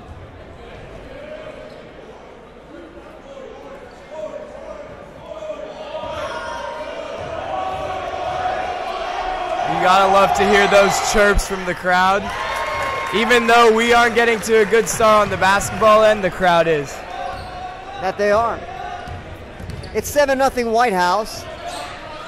Tigers look to get a bucket to answer here on offense. Kleiner has it up at the foul line, extended over to Connell. She shoots a three from the corner. It is good. It's the first three-pointer of the season for USN. And the first field goal, they trail by 4. And knowing Gorman personally, he's been working on that a lot over the offseason, and he's very confident in that shot now. Tigers couldn't get their feet set on defense. The foul's on William. That'll be his first and the team's second. It'll be Runkle to inbound. He calls out the play. 6 minutes remaining in the first quarter. Tigers down 7-3. He gets it out to Neely up top. Neely calls out the offense. Kleiner there defending. Gets a screen. They try to roll off it. There's a switch and a turnover. Jacob Green comes away with it. He outlets to Connell. Connell looks for a crossover, lobs it to Green in the corner. Gets it down to Kleiner in the post, back to Connell. Connell looks to penetrate, shoots an 18-footer, rims out. Rebound Bale. Bale outlets to Neely. He looks to the bench for the offensive play. Now he has it. Gets it over to Bale in the corner again. They get it down to the baseline to Runkle. Guarded there by Green. A little bit of a size mismatch. And they take advantage. And it looks like that and one was caused by a bit of confusion on the defensive end. Jacob Green was guarding that player, and that just wasn't the matchup for him, and that's why we gave up that and one. There's a lot of switching on defense against the screen-based offense of White House, and that's causing some mismatches, which the Patriots have exploited thus far. The free throw is no good, and the lead remains 6 for White House. 5:17 remaining in the opening quarter. And Dr. Fitz, we got Adam Miller subbing into the game, a freshman now. Russ Petty also checks into the game, so we've got a couple of freshmen in. Russ is unable to save the errant pass, and possession goes back to the Patriots. You know, I don't think I've ever seen in the first game a lot of freshman playing time, but today we're going to need it, and it looks like they're going to just go out there and play their hardest. The Tigers are very excited to receive the contributions from these freshmen who had such a storied middle school career. Hopefully they can duplicate and then elaborate upon that in the high school environment. White House running a set offense. A lot of motion off the ball. Tigers in a man-to-man. Looks like they picked their enemy tonight. There's that screen roll again. The pass tumbles out of bounds, and USN has it back. Coach Jones not happy because the pass was there. They just weren't able to complete it. 9-3 game in favor of White House. 4:30 remaining in the first quarter. 5 count is on. Greenfield looks for help, gets it over to Kleiner. Kleiner's guarded closely, and he's fouled. Right now, it seems like the Tigers aren't playing to score. They're just trying to pass it around. I feel like they're a little bit nervous, but, you know, what they need to do is get the jitters out of themselves and start getting to the bucket. Adam Miller to throw it in for USN. He lobs it to Will. Will's got it. Petty's calling for it in the corner. He goes the other way. Adam Miller for 3. It is short. Rebound is gotten by William. He puts it up, and he's fouled hard by Stevens. You're going to need that in this game. You're going to need the guys to hit the board and just get offensive rebounds to put them back up. It looks like White House is having a really good paint defense right now. You just got to be able to put the ball back up and get points in the paint when you can. Scoreboard is showing 5 fouls on Stevens 3 minutes into the game. That's probably a mistake.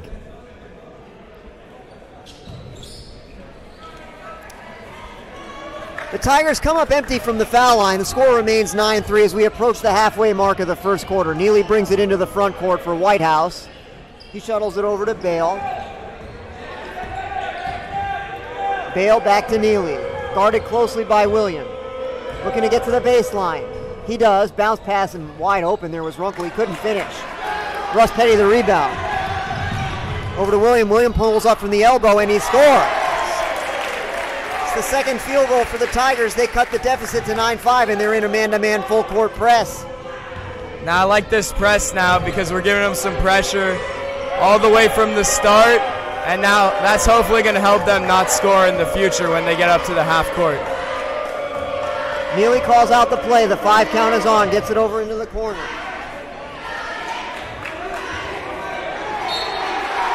Miller gets his hands on the ball. But the Patriots will keep it. Connell checks in. He replaces William. 9-5 White House, 3:18 remaining in the first. It'll be Runkle to throw it in. He receives the ball from the official. Sprinting around the formation is Neely. He receives the pass. Connell right there with him.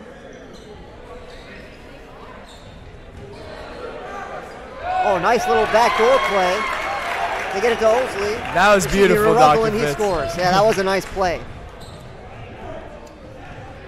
Petty has it in the corner. In a bit of trouble, gets it out to Connell. Over to Greenfield. Will with a little fake and then another. He's the king of those fakes, Dr. Yes, Fitz. we know that.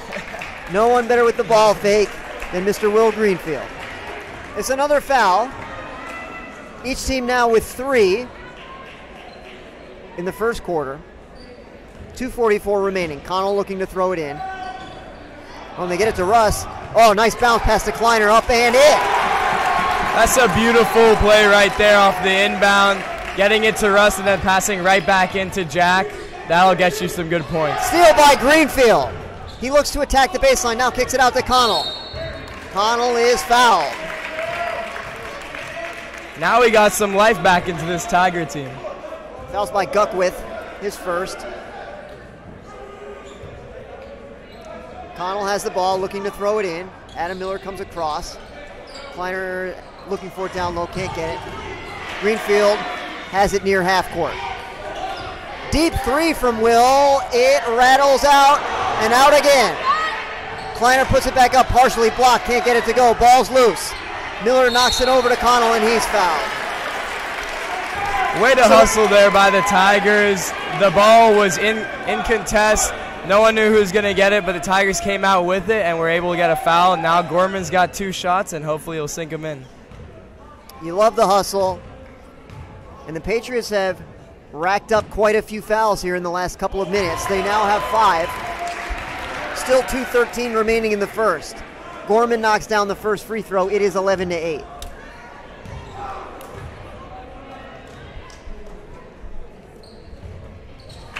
Connell's second free throw is too strong. And the Patriots have the rebound and a 3-point lead.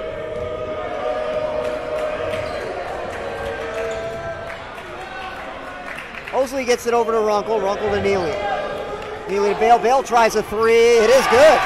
Very quick release there, and he knocked it down. 14-8 White House. Connell calls out the offense, gets it over to Greenfield.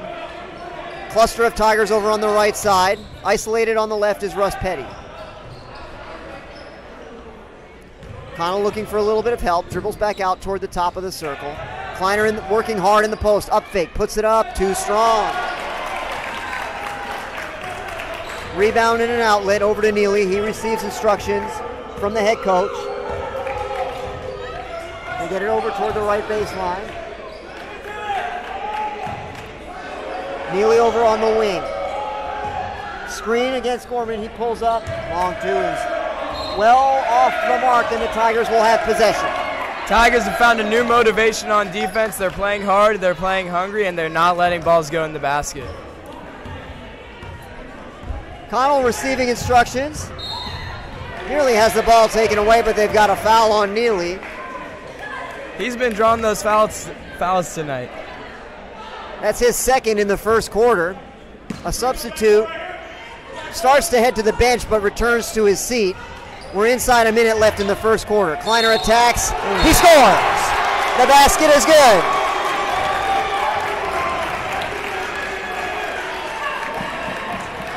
Tremendous continuation and finish from Jack Kleiner. He cuts the deficit to 4. And another Patriot has 2 fouls. As Kleiner converts the three-point play, it is 14-11. You know, Dr. Fitz, Jack Kleiner hasn't really been in the rotation as much the past couple of years, but he's doing a great job in his first game as a prominent player. He's working hard down in that post. We all saw that. Working against the pressure now is Friel. He brings it into the front court, gets it back to Neely. Neely over to Runkle. Neely gets it back. Runkle working down low, throws it up in the left hand, no good. Greenfield has the rebound. He outlets to Connell. 34 seconds and counting, long pass to Russ. He can't quite control it, tried to throw it off a Patriot leg and didn't succeed. They get it over to Neely, they're playing for one shot. Neely has it at the wing, 18 seconds. Miller looks to cut off the baseline, and he fouled Neely on the way up. So he'll have a couple of free throws with 14.6 remaining and a 14-11 lead. The foul is Adam Miller's first.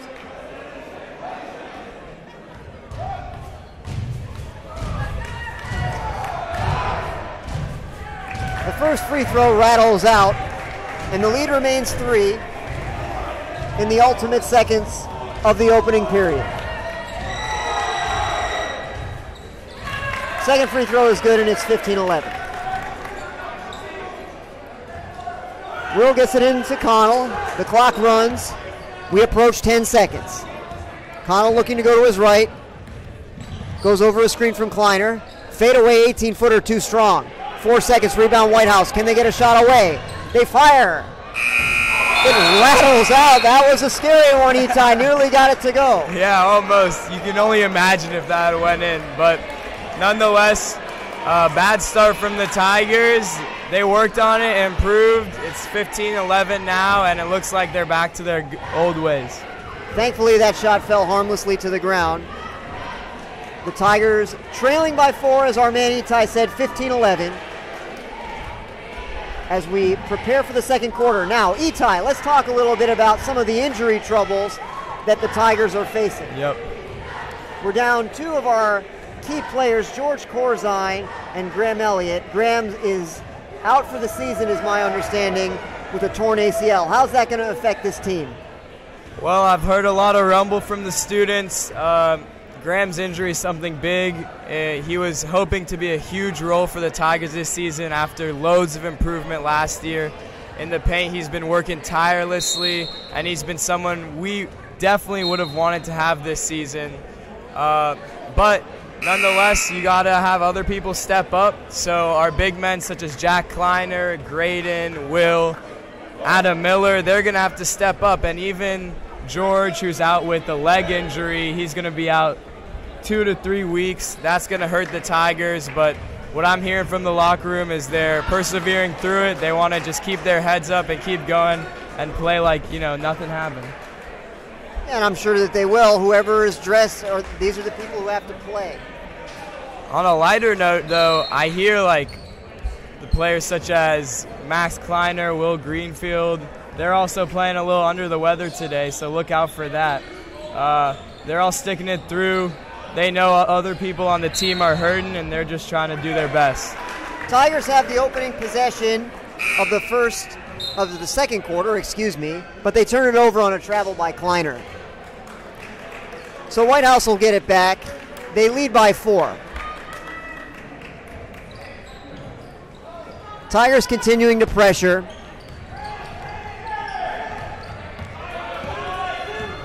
But Guckwith will bring it over for Whitehouse.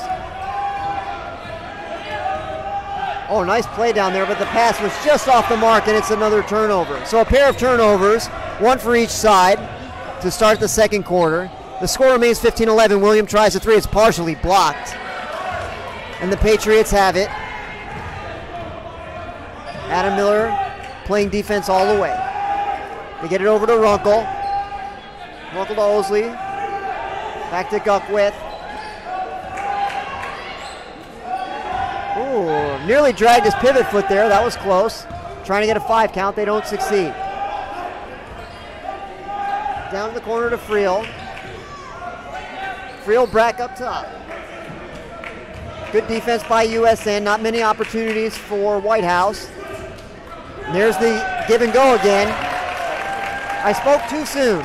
Yep, and it was on the switch where they lacked. They just got past Max Kleiner, and they got right to the paint. So it's 17-11 White House, 6:30 remaining and counting here in the second quarter. William attacks the basket, and we're going to get an offensive foul. And Dr. Fitz, everyone here in the gym is going to take a breath when someone falls like that. After the 2 injuries we just spoke about, you never want something else to happen. Boy, that's the truth. Jacob Green checks in for William. He hustles to the bench. White House leads by 6 and has the basketball, working against the full court pressure of USN. Connell playing full court defense against Guckwith. Guckwith receiving instructions, calls out the offense. There's another backdoor cut. Tigers take it away. Bank shot too strong. Ball's on the floor. Max Kleiner comes away with it. Gets it to Connell. Connell to Adam Miller. Adam pulls up. 2-point shot is good. That's a sweet shot by Adam Miller. His first of the season and his first of his career. Hopefully it'll be a long and good one. 17-13. White House clinging to a 4-point lead.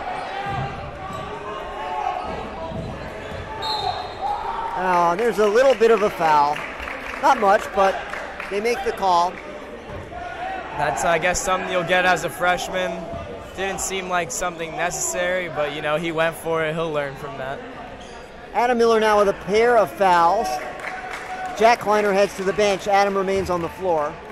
17-13 White House. They throw it into the backcourt. Duckworth working against Greenfield. Over to Bale. Wide open underneath, but they blow the layup. That was just too easy, Dr. Fitz. Yeah, we can't give those away. Greenfield top of the circle looking for a bit of help. Puts it on the floor going left. Nothing there. Gets it to Connell in the corner. He fakes a shot, goes over to the right. Down low into the post now to Max. Max with a little turnaround. Too strong. Fights for the rebound. Can't get it. Bale moving it the other way for White House.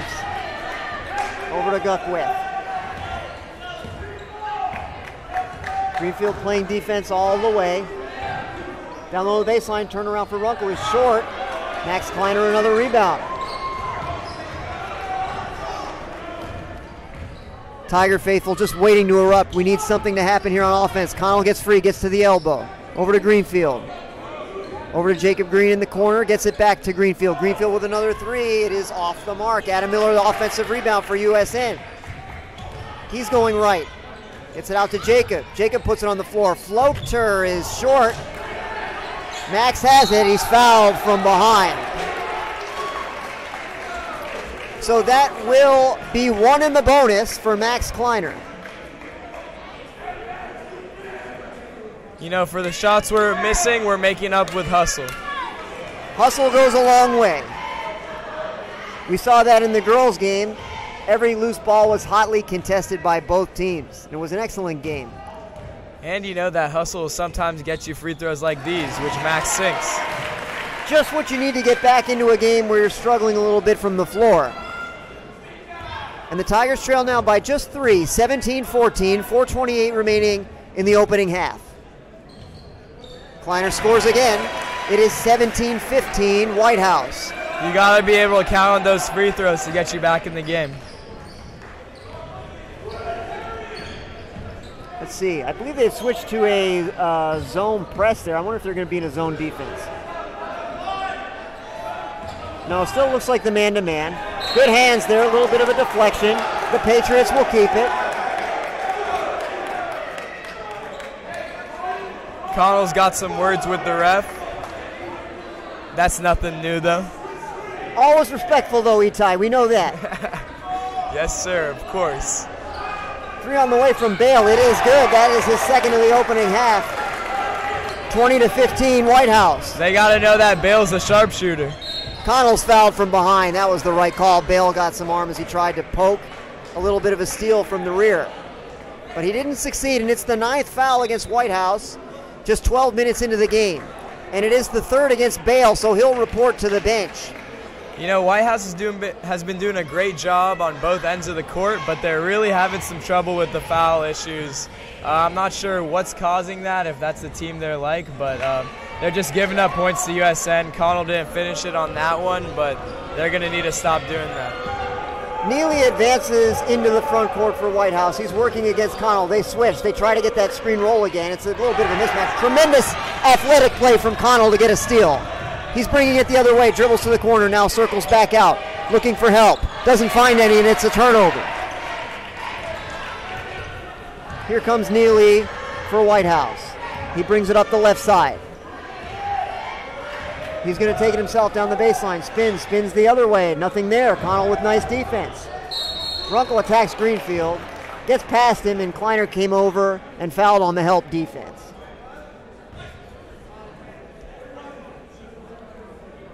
It'll be 2 shots for Runkle, looking to extend the White House lead, which currently stands at 5 points, 20-15. Let's rewind a couple plays back, though. We saw Connell give a great effort on that steal. He was against a man that was many inches taller than him, and he was able to hustle and just get that ball, bring it down the court. They couldn't finish, but that's the type of stuff we need. That's the sort of thing that can inspire your teammates to give a little bit more effort themselves. So you love it. Yeah, I mean, we don't have all the height in the world. We're obviously going to go against taller players. We're just going to need to make up for it with hustle. Will Greenfield over to Max Kleiner. Connell launches from the corner. It is short. And the rebound is snared by White House. It's Duckwith. He brings it the other way. Teasley has checked in for White House. Greenfield takes it away. Nice steal. Connell has it, bringing it forward.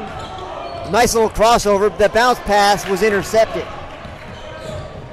Duckwith has it, 2:45 and counting in the opening half.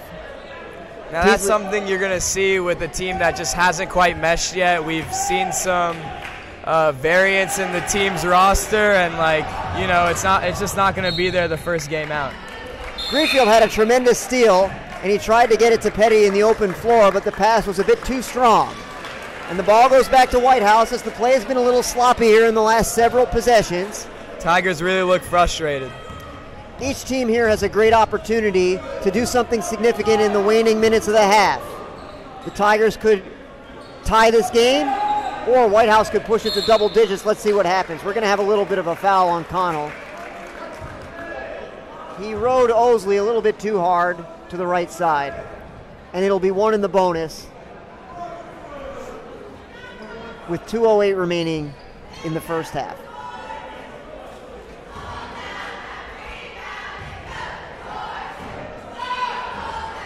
The first free throw is good. It's 22-15 Patriots.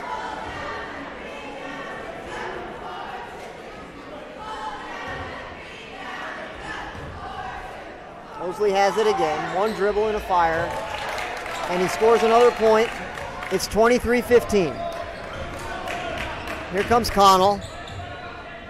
Lobbing it in to Jack Kleiner. Turnaround with the right hand is a bit too short.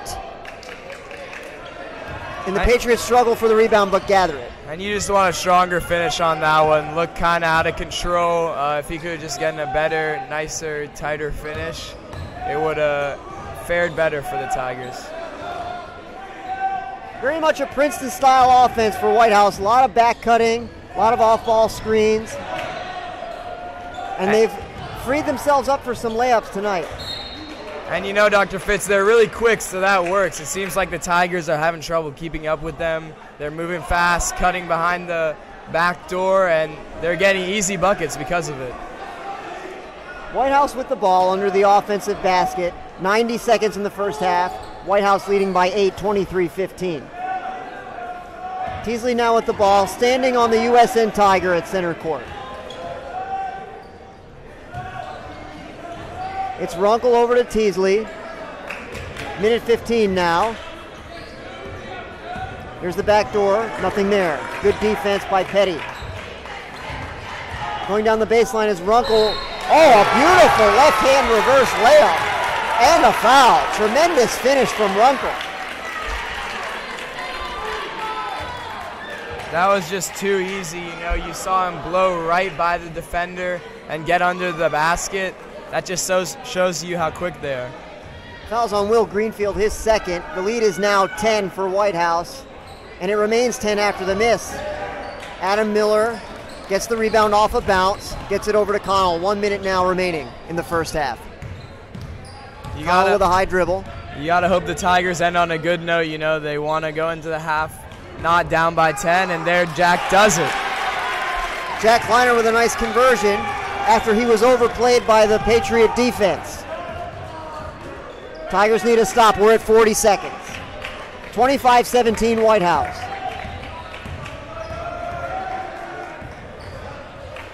Teasley has it. Now over to Guckwith. Guckwith at the elbow, gets it out. Over to Teasley. They cycle it around. Teasley with a bounce pass taken away. Petty gets into the front court to Miller. Miller with the left hand, good. What a sweet finish by Miller. I love to see that one right at the waning minutes of the second quarter. Patriots have it with 5. They launch it with 3. It's no good. Adam Miller has it. He launches it the other way. It's not going to go.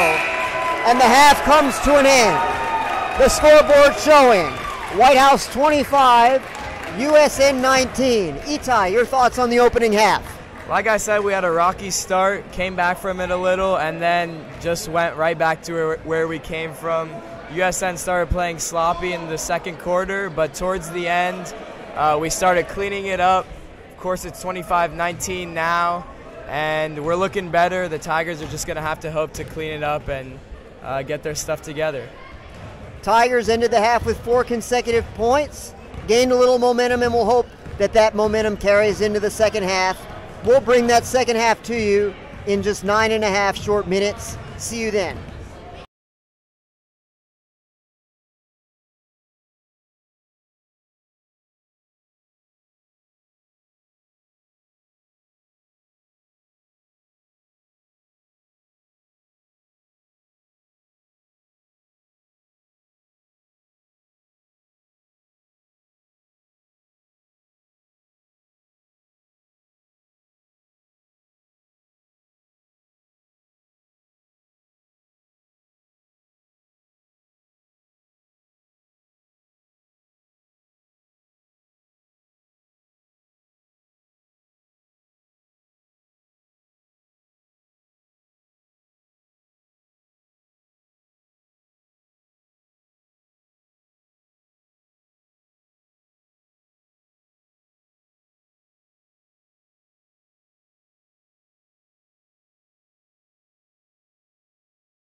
1 minute remaining here in the halftime, and those of you who have stayed with us were treated to a disgusting display of dismal attempted basketball by the USN student section. And we're very thankful indeed that none of them are wearing blue and white jerseys tonight for USN, as we would be in very great trouble indeed. Coach, Itai, your thoughts on the second half? What are you looking for? first of all, I don't know about you, but I was out on the court and I feel like maybe I should be wearing those blue and white by the way I was playing. But that's beside the point. You know, I'm not out there. Anyways, for the second half, I'm looking for USN to pick it up. I want to see the ball in Connell Gorman's hand. We got to start hitting shots, and if we're not hitting shots, we got to start getting to the paint. I don't think that's something USN knows quite yet. But when the shots aren't falling, we got to get cuts going. We got to rotate more, and we just got to be able to get shots that we know we can hit. White House will have the opening possession of the second half. It's the starting five, including Bale, who has 3 fouls. Neely working against Kleiner. That's the screen roll, nothing there. Bale looks to get it down low. It's deflected by Gorman. Can he save it? He can't. You know, It's we were out a of little bounds. lucky on that one. He was wide open there in the low post. That was Friel, and we're lucky Gorman was able to get a hand on that. The inbounds goes to Neely. He dribbles between his legs, working against William. Pass down low. Bank shot is good from Stevens, and the first basket of the second half goes to White House. We saw a Greenfield-esque pump fake on that one. Got Kleiner up in the air, and he was able to score. That was a tremendous pass down low. Christy Mizell was uncovered, and he went for a pump fake, but no one was there. It allowed the defense to surround him, and he wasn't able to convert.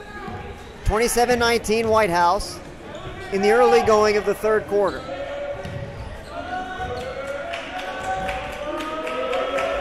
It's Bale against Greenfield. Passes it and gets it back. Now steps around, shoots a 3, it circles out. But the rebound and putback by Stevens is good, and he's got the first 4 of the second half for White House, 29-19, and the lead is back to double digits. And that's tough to guard because Stevens is so much bigger than all of the Tigers, and you just mentioned that we don't have Elliott or Corzine with us, so he's going to be a liability on both the offensive and the defensive end. Christy Mizell misses. Tremendous offensive rebound by Greenfield, but he found himself stuck under the basket and couldn't put it back up and in. Neely lobs it forward to Stevens and gets it back. The Patriots set the offense. Runkle has it. Neely flashes back door, comes back, catches it. There's a little backdoor cut to Bale. He's got it, and he's got a layup. 6 quick points in the opening 2 minutes for White House. Their lead balloons to 12. And you know, this is the exact same way the first quarter started. 6 opening points by White House, unanswered by USN. They're starting sloppy again, something you just can't do. And White House is just coming out with the energy that they need to. Greenfield has it over at the foul line, extended up to Jacob Green, top of the circle. Connell on the other side launches a 3. It is good. Just what the Tigers need. 3-point basket, cuts it from 12 to 9. 31-22 is the score. And there we go. You got to look for Gorman out on the 3-point line. I told y'all he's been working on that. Nice hustle from Jacob Green on defense to cut off the sprinting Friel. Now Runkle has it. Gets it back to Friel. Friel over to Neely. Neely working against William, trying to go to his right, gets around him. Oh, and it's taken away by William. Very athletic steal there. Tigers looking to push. Kleiner has it in the front court. 3 defenders surround him. He gets it to Green in the corner. Green launches a 3. It is good, and the Tigers have scored. Back-to-back threes, and it's 31-25. Now we're back on track, and when we get back on track, we start pressing. So look out for that. Neely looks to advance into the front court. William greets him there. A pass is deflected out of bounds, so William is becoming quite a nuisance on defense for USN. And although it may seem like not much, that stop right there is just going to let the defense to reset. Now they're going to be able to handle non-transition offense, and look for the Tigers to just keep them locked down. Three-pointer on the way from Bale is good again, and he has shot beautifully tonight. Looks like I spoke too soon. It's back to a 9-point game. Green gets it down low to Kleiner. Kleiner scores. So the Tigers answer back, 34-27. 4 minutes and 10 seconds. We approach the halfway mark of the third quarter. William going for a steal, can't quite get it. Friel steps through the double team. Gets it to Runkle. Runkle to Neely. Neely looking down low. We've got a traveling violation. As Bale looked to step around the defender, he took one step too many. The Tigers have it back, 4:01 remaining in the third quarter. I think William just bounced around like 3 players there. He's hustling completely everywhere on the floor, and he's just trying to do whatever he can to get the ball back in the Tigers' hands. Connell with another three. It's too strong off the mark. Rebound to Whitehouse with Friel. He gets it to Neely. Neely over to Bale. Connell quickly closes out to prevent another three. Shooting from the elbow is Owsley. He can't convert, and the ball topples out of bounds. The Tigers have it. Petty checks in for Connell. The Tigers will bring it toward the front court, unguarded. It's William advancing with a left-hand dribble. High screen from Greenfield. Step back jumper is short, and the rebound is gathered by Neely. He's working against Christy Mizell again. Throws it into the front court to Owsley. Over to Stevens. Stevens gets it to Bale. Bale steps back, launches another three, short. Rebound William. Tigers looking to push 3-on-2 the other way if they can get it. Over to Petty in the corner. Petty thinks better of it, gets it to William. William launches a three. It is good. 34-30. Now that right there was a super smart play by Petty, the freshman. He had a shot, but decided not to take it and pass it to Christy Mizell, who was even more open, and get the bucket. The Tiger faithful sense the momentum shifting, and they look to make their own contribution. It's gotten quite a bit louder here in the gymnasium. The Tigers trail by 4, 34-30. Looking for a steal, don't quite get it, but Russ got his hand on that pass. Neely calls out for a screen. He receives one, but works around it. Over to Bale. There's a switch. And we've got an offensive foul. That's 4 on Bale. 2:18 remaining in the third. Quickly going to the scorer's table is Friel for Whitehouse. That's exactly what's going to ignite your team right there. A charge by Will Greenfield. He was able to take the pressure, and now the Tigers have the ball back. Coach Jones calls for time. He's a little bit frustrated, it seems. The Tigers weren't prepared for the change of possession after the offensive foul. But he must be happy with the run the Tigers are on. It's 34-30 Whitehouse, 2:18 remaining in the third. Full timeout for USN. Yeah, and what I'm seeing right now from the Tigers is just pure energy. It was tough coming out, but the Tigers are playing like their old selves. They're starting to work together again, and they're playing smart. It seemed as though they were playing confused, dazed a little at the beginning of both the first quarter and the second half, but getting it together, they're making good passes, turning it over less, playing better defense, and just staying with their men, and that's what's going to help them win in the end. 10 minutes and change of basketball remain in regulation time. The Tigers do have a bit of momentum now as they've closed the deficit to 4, and they'll have possession as we come out of the timeout. The horn sounds, and the Tigers prepare to break the huddle.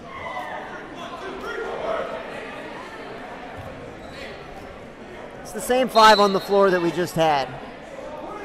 Greenfield will be the one to inbound, and William comes to receive the inbounds pass. I like this group a lot on the floor right now. I think they're working well together.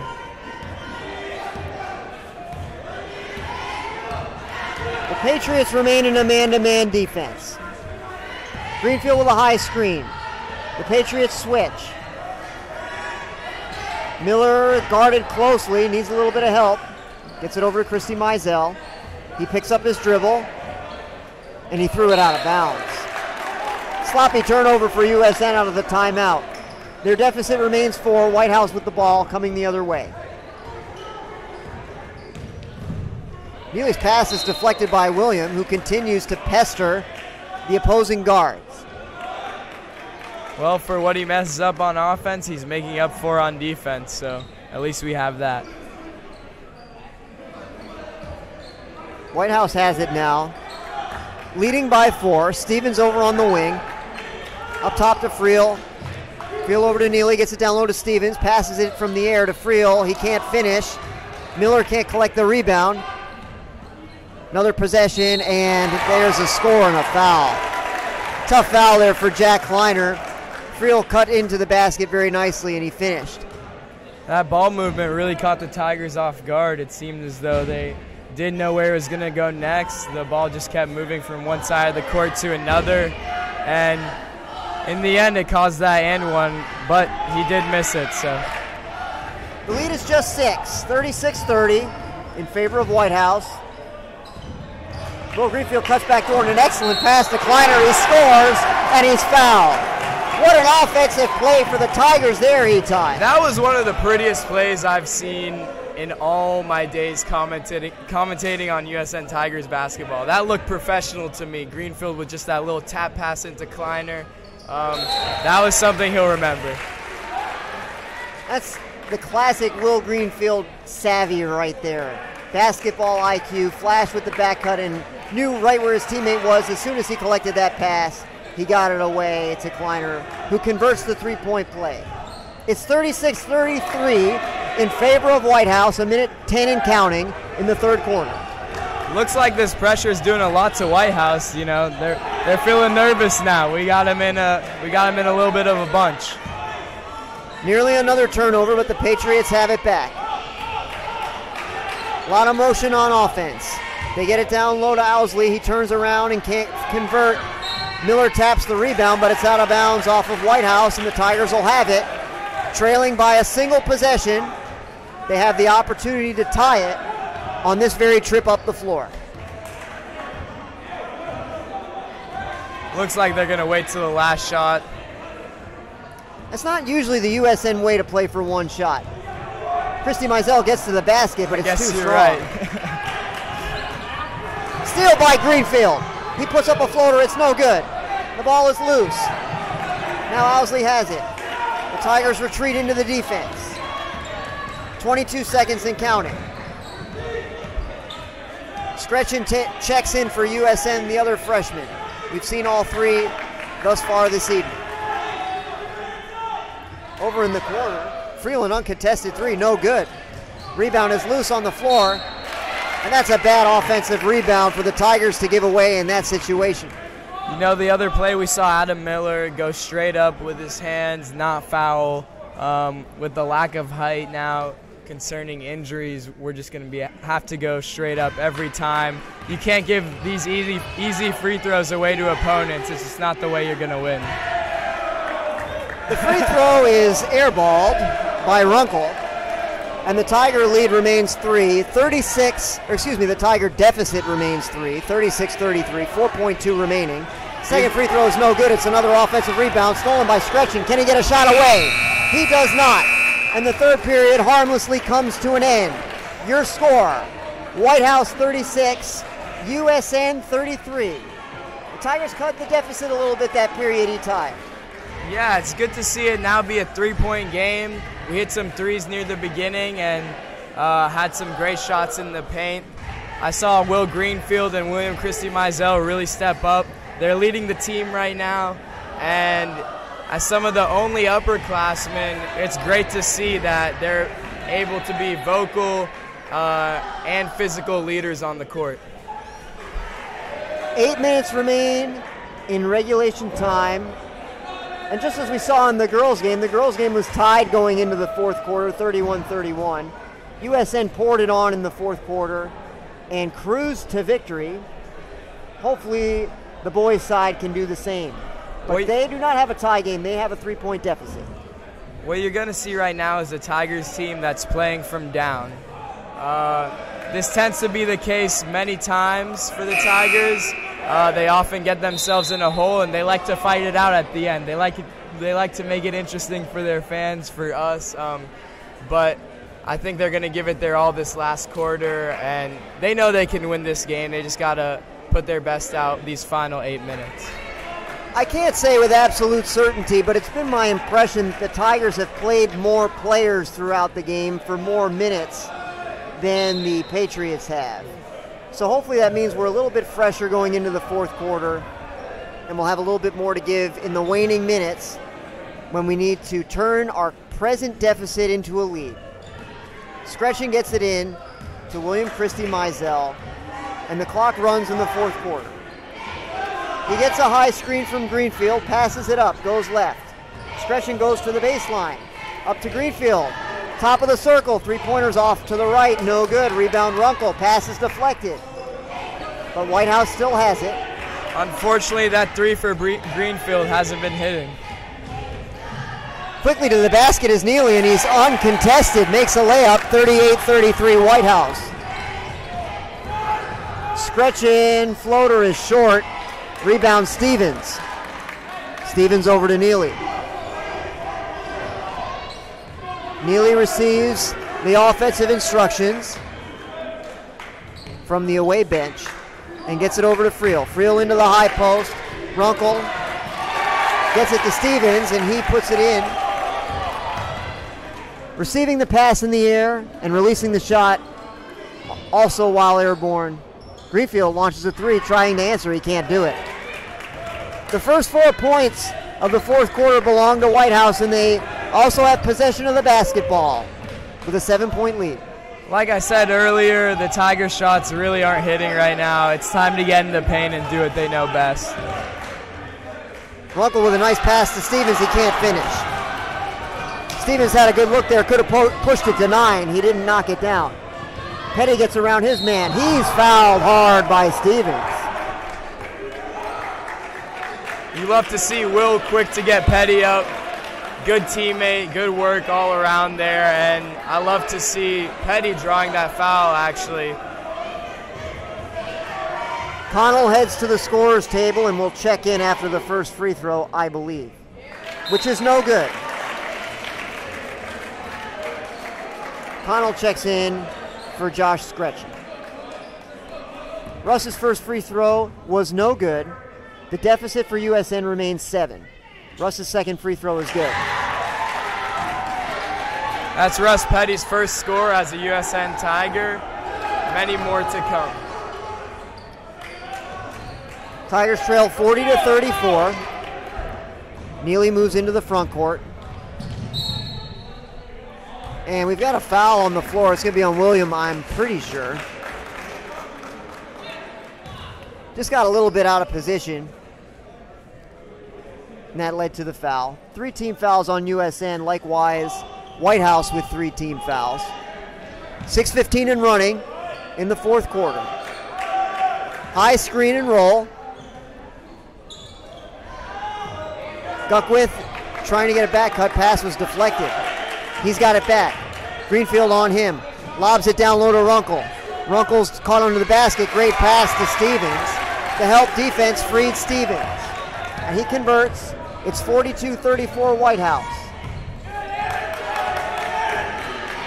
William looks to attack the basket. He's very well defended by Neely. Connell has it now over to Greenfield in the corner. Miller looking to post up against the larger Runkle.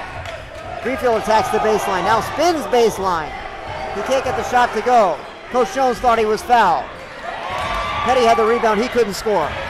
The defensive rebound is lobbed into the front court. Neely has it. He lays it up. It's no good. Tigers now with it coming the other way. The pace quickens a little bit. 5:20 and counting. Christie Mizell spins. He finds himself free. He scores. And that Coach Jones calls for time. Excuse me, E-Tie. No worries, no worries. In that last couple of plays, it was super fast-paced, but William found a way to slow it down and get the ball in the hoop, something we haven't been able to do for a while now. 30-second timeout for USN. They trail 42-36 with 5:13 remaining. The players rise to their feet. You know what stands out to me this last quarter is that it seems like the Tigers are just getting ripped apart in the paint on defense. They've encountered really quick players. They've encountered players that are taller and stronger than them, and I don't know if they know how to handle it just yet. And so they're making a lot of passes, making a lot of cuts, and that's just killing them on defense. I thought that both the boys and girls teams for White House have been very well coached. Good fundamentals, good hustle, and a well-conceived offensive and defensive scheme. Yeah, they're definitely giving the Tigers trouble on both ends.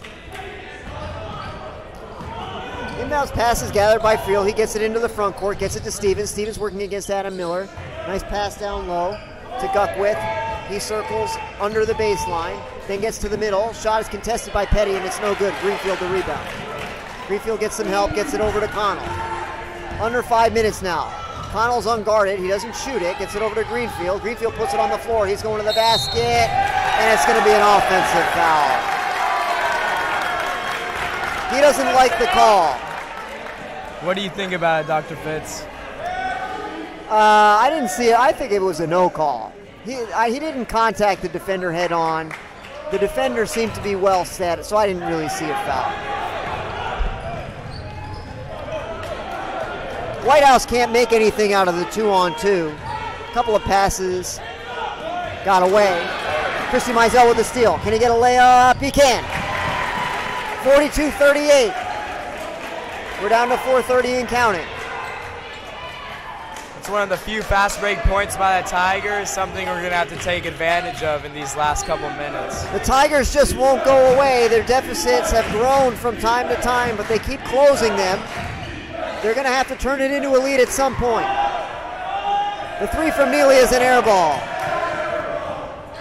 Petty has it and gets it to Connell. Connell barking directions to the rest of his team. Over to Greenfield. He launches a quick three. It's too strong. Rebound Neely.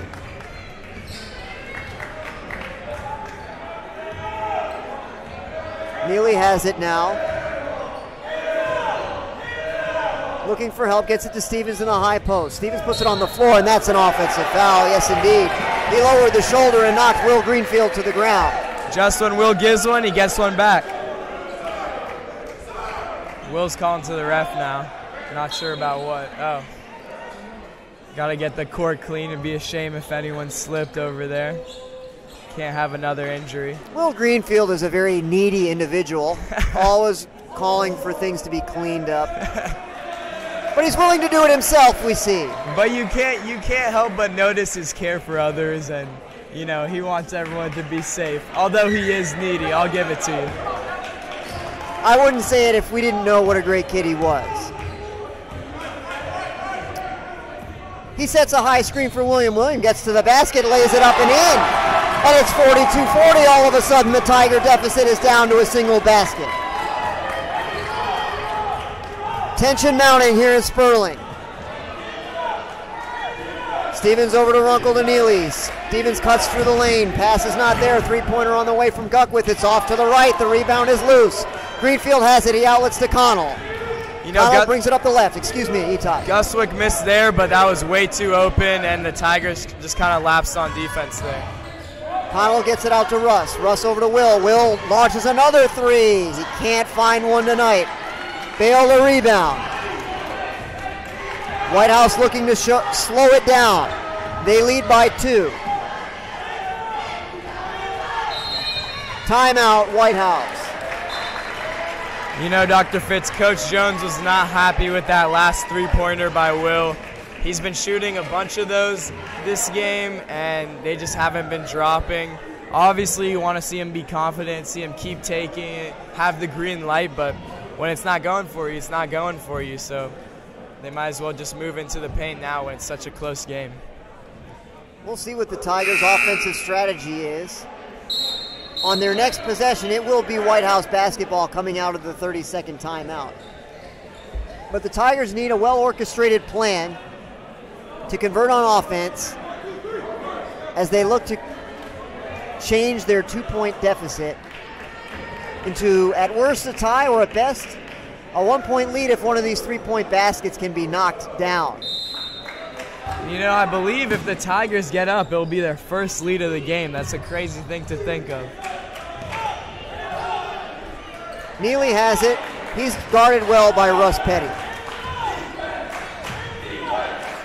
White House will be in no hurry to shoot it here. They cycle the ball around the perimeter. Duckworth has it in the corner, gets it out. Neely now top of the circle over to Stevens. Stevens has it at the wing, gets it up to the top to Runkle, over now to Neely. Looking for Stevens down low, can't find him. The ball just continues to be rotated around the perimeter. Clock running down now to 2:05. 42-40 White House, backdoor play to Runkle. He's fouled and he scores. Devastating score there for Runkle. He moves it to a 4-point lead for White House. You saw Russ and Miller purposefully fouling. I believe they thought that was going to be on the floor, but it ended up being on the shot, so that'll be 2 points and a chance for one more. You couldn't ask for a better possession for White House, and they get an offensive rebound after the missed free throw. Oh, and there's a travel call. The White House fans rise to their feet in complete disbelief. They have no idea what that call was about. I'm also not sure what that call was about. I didn't really see any travel, but I guess the refs did. The Tigers will take it, though. The Tigers get it in. They roll it in. 1:55 and counting. There is a foul. Well away from the basket. It is the 5th team foul on White House. So USN will get it in. 1:52 remaining. They trail by 4.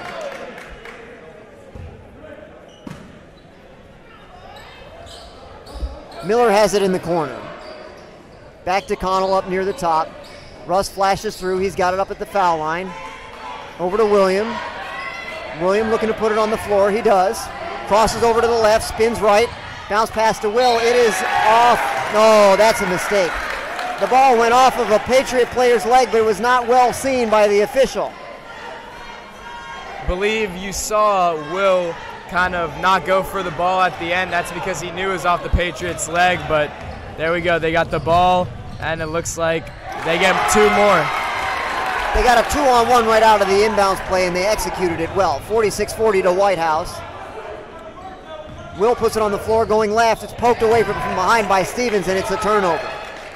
Patriots have it, and Connell commits a foul in the backcourt. Things unraveling a little bit right now for USN. They've got to regroup. Still in the basketball game. 1:17 remaining, trailing by 6. And it was the toss-up possessions that got to the Tigers. At one point, it was a 42-40 game, and then you just have 2 possessions go towards the Patriots' way. And now look at it. It's a 6-point game with 1:17 left, and the Tigers are resorting to the foul game. The next foul will put White House into the bonus. Pass is deflected out of bounds.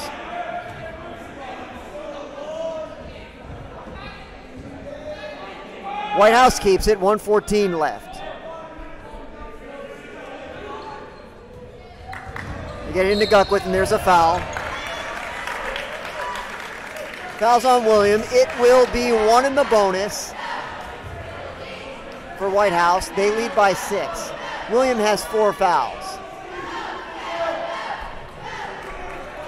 Right now, you just got to hope he misses this first free throw, and we just get the ball quickly to our half of the court and maybe hit a 3 or something to get us going, but we don't have much time.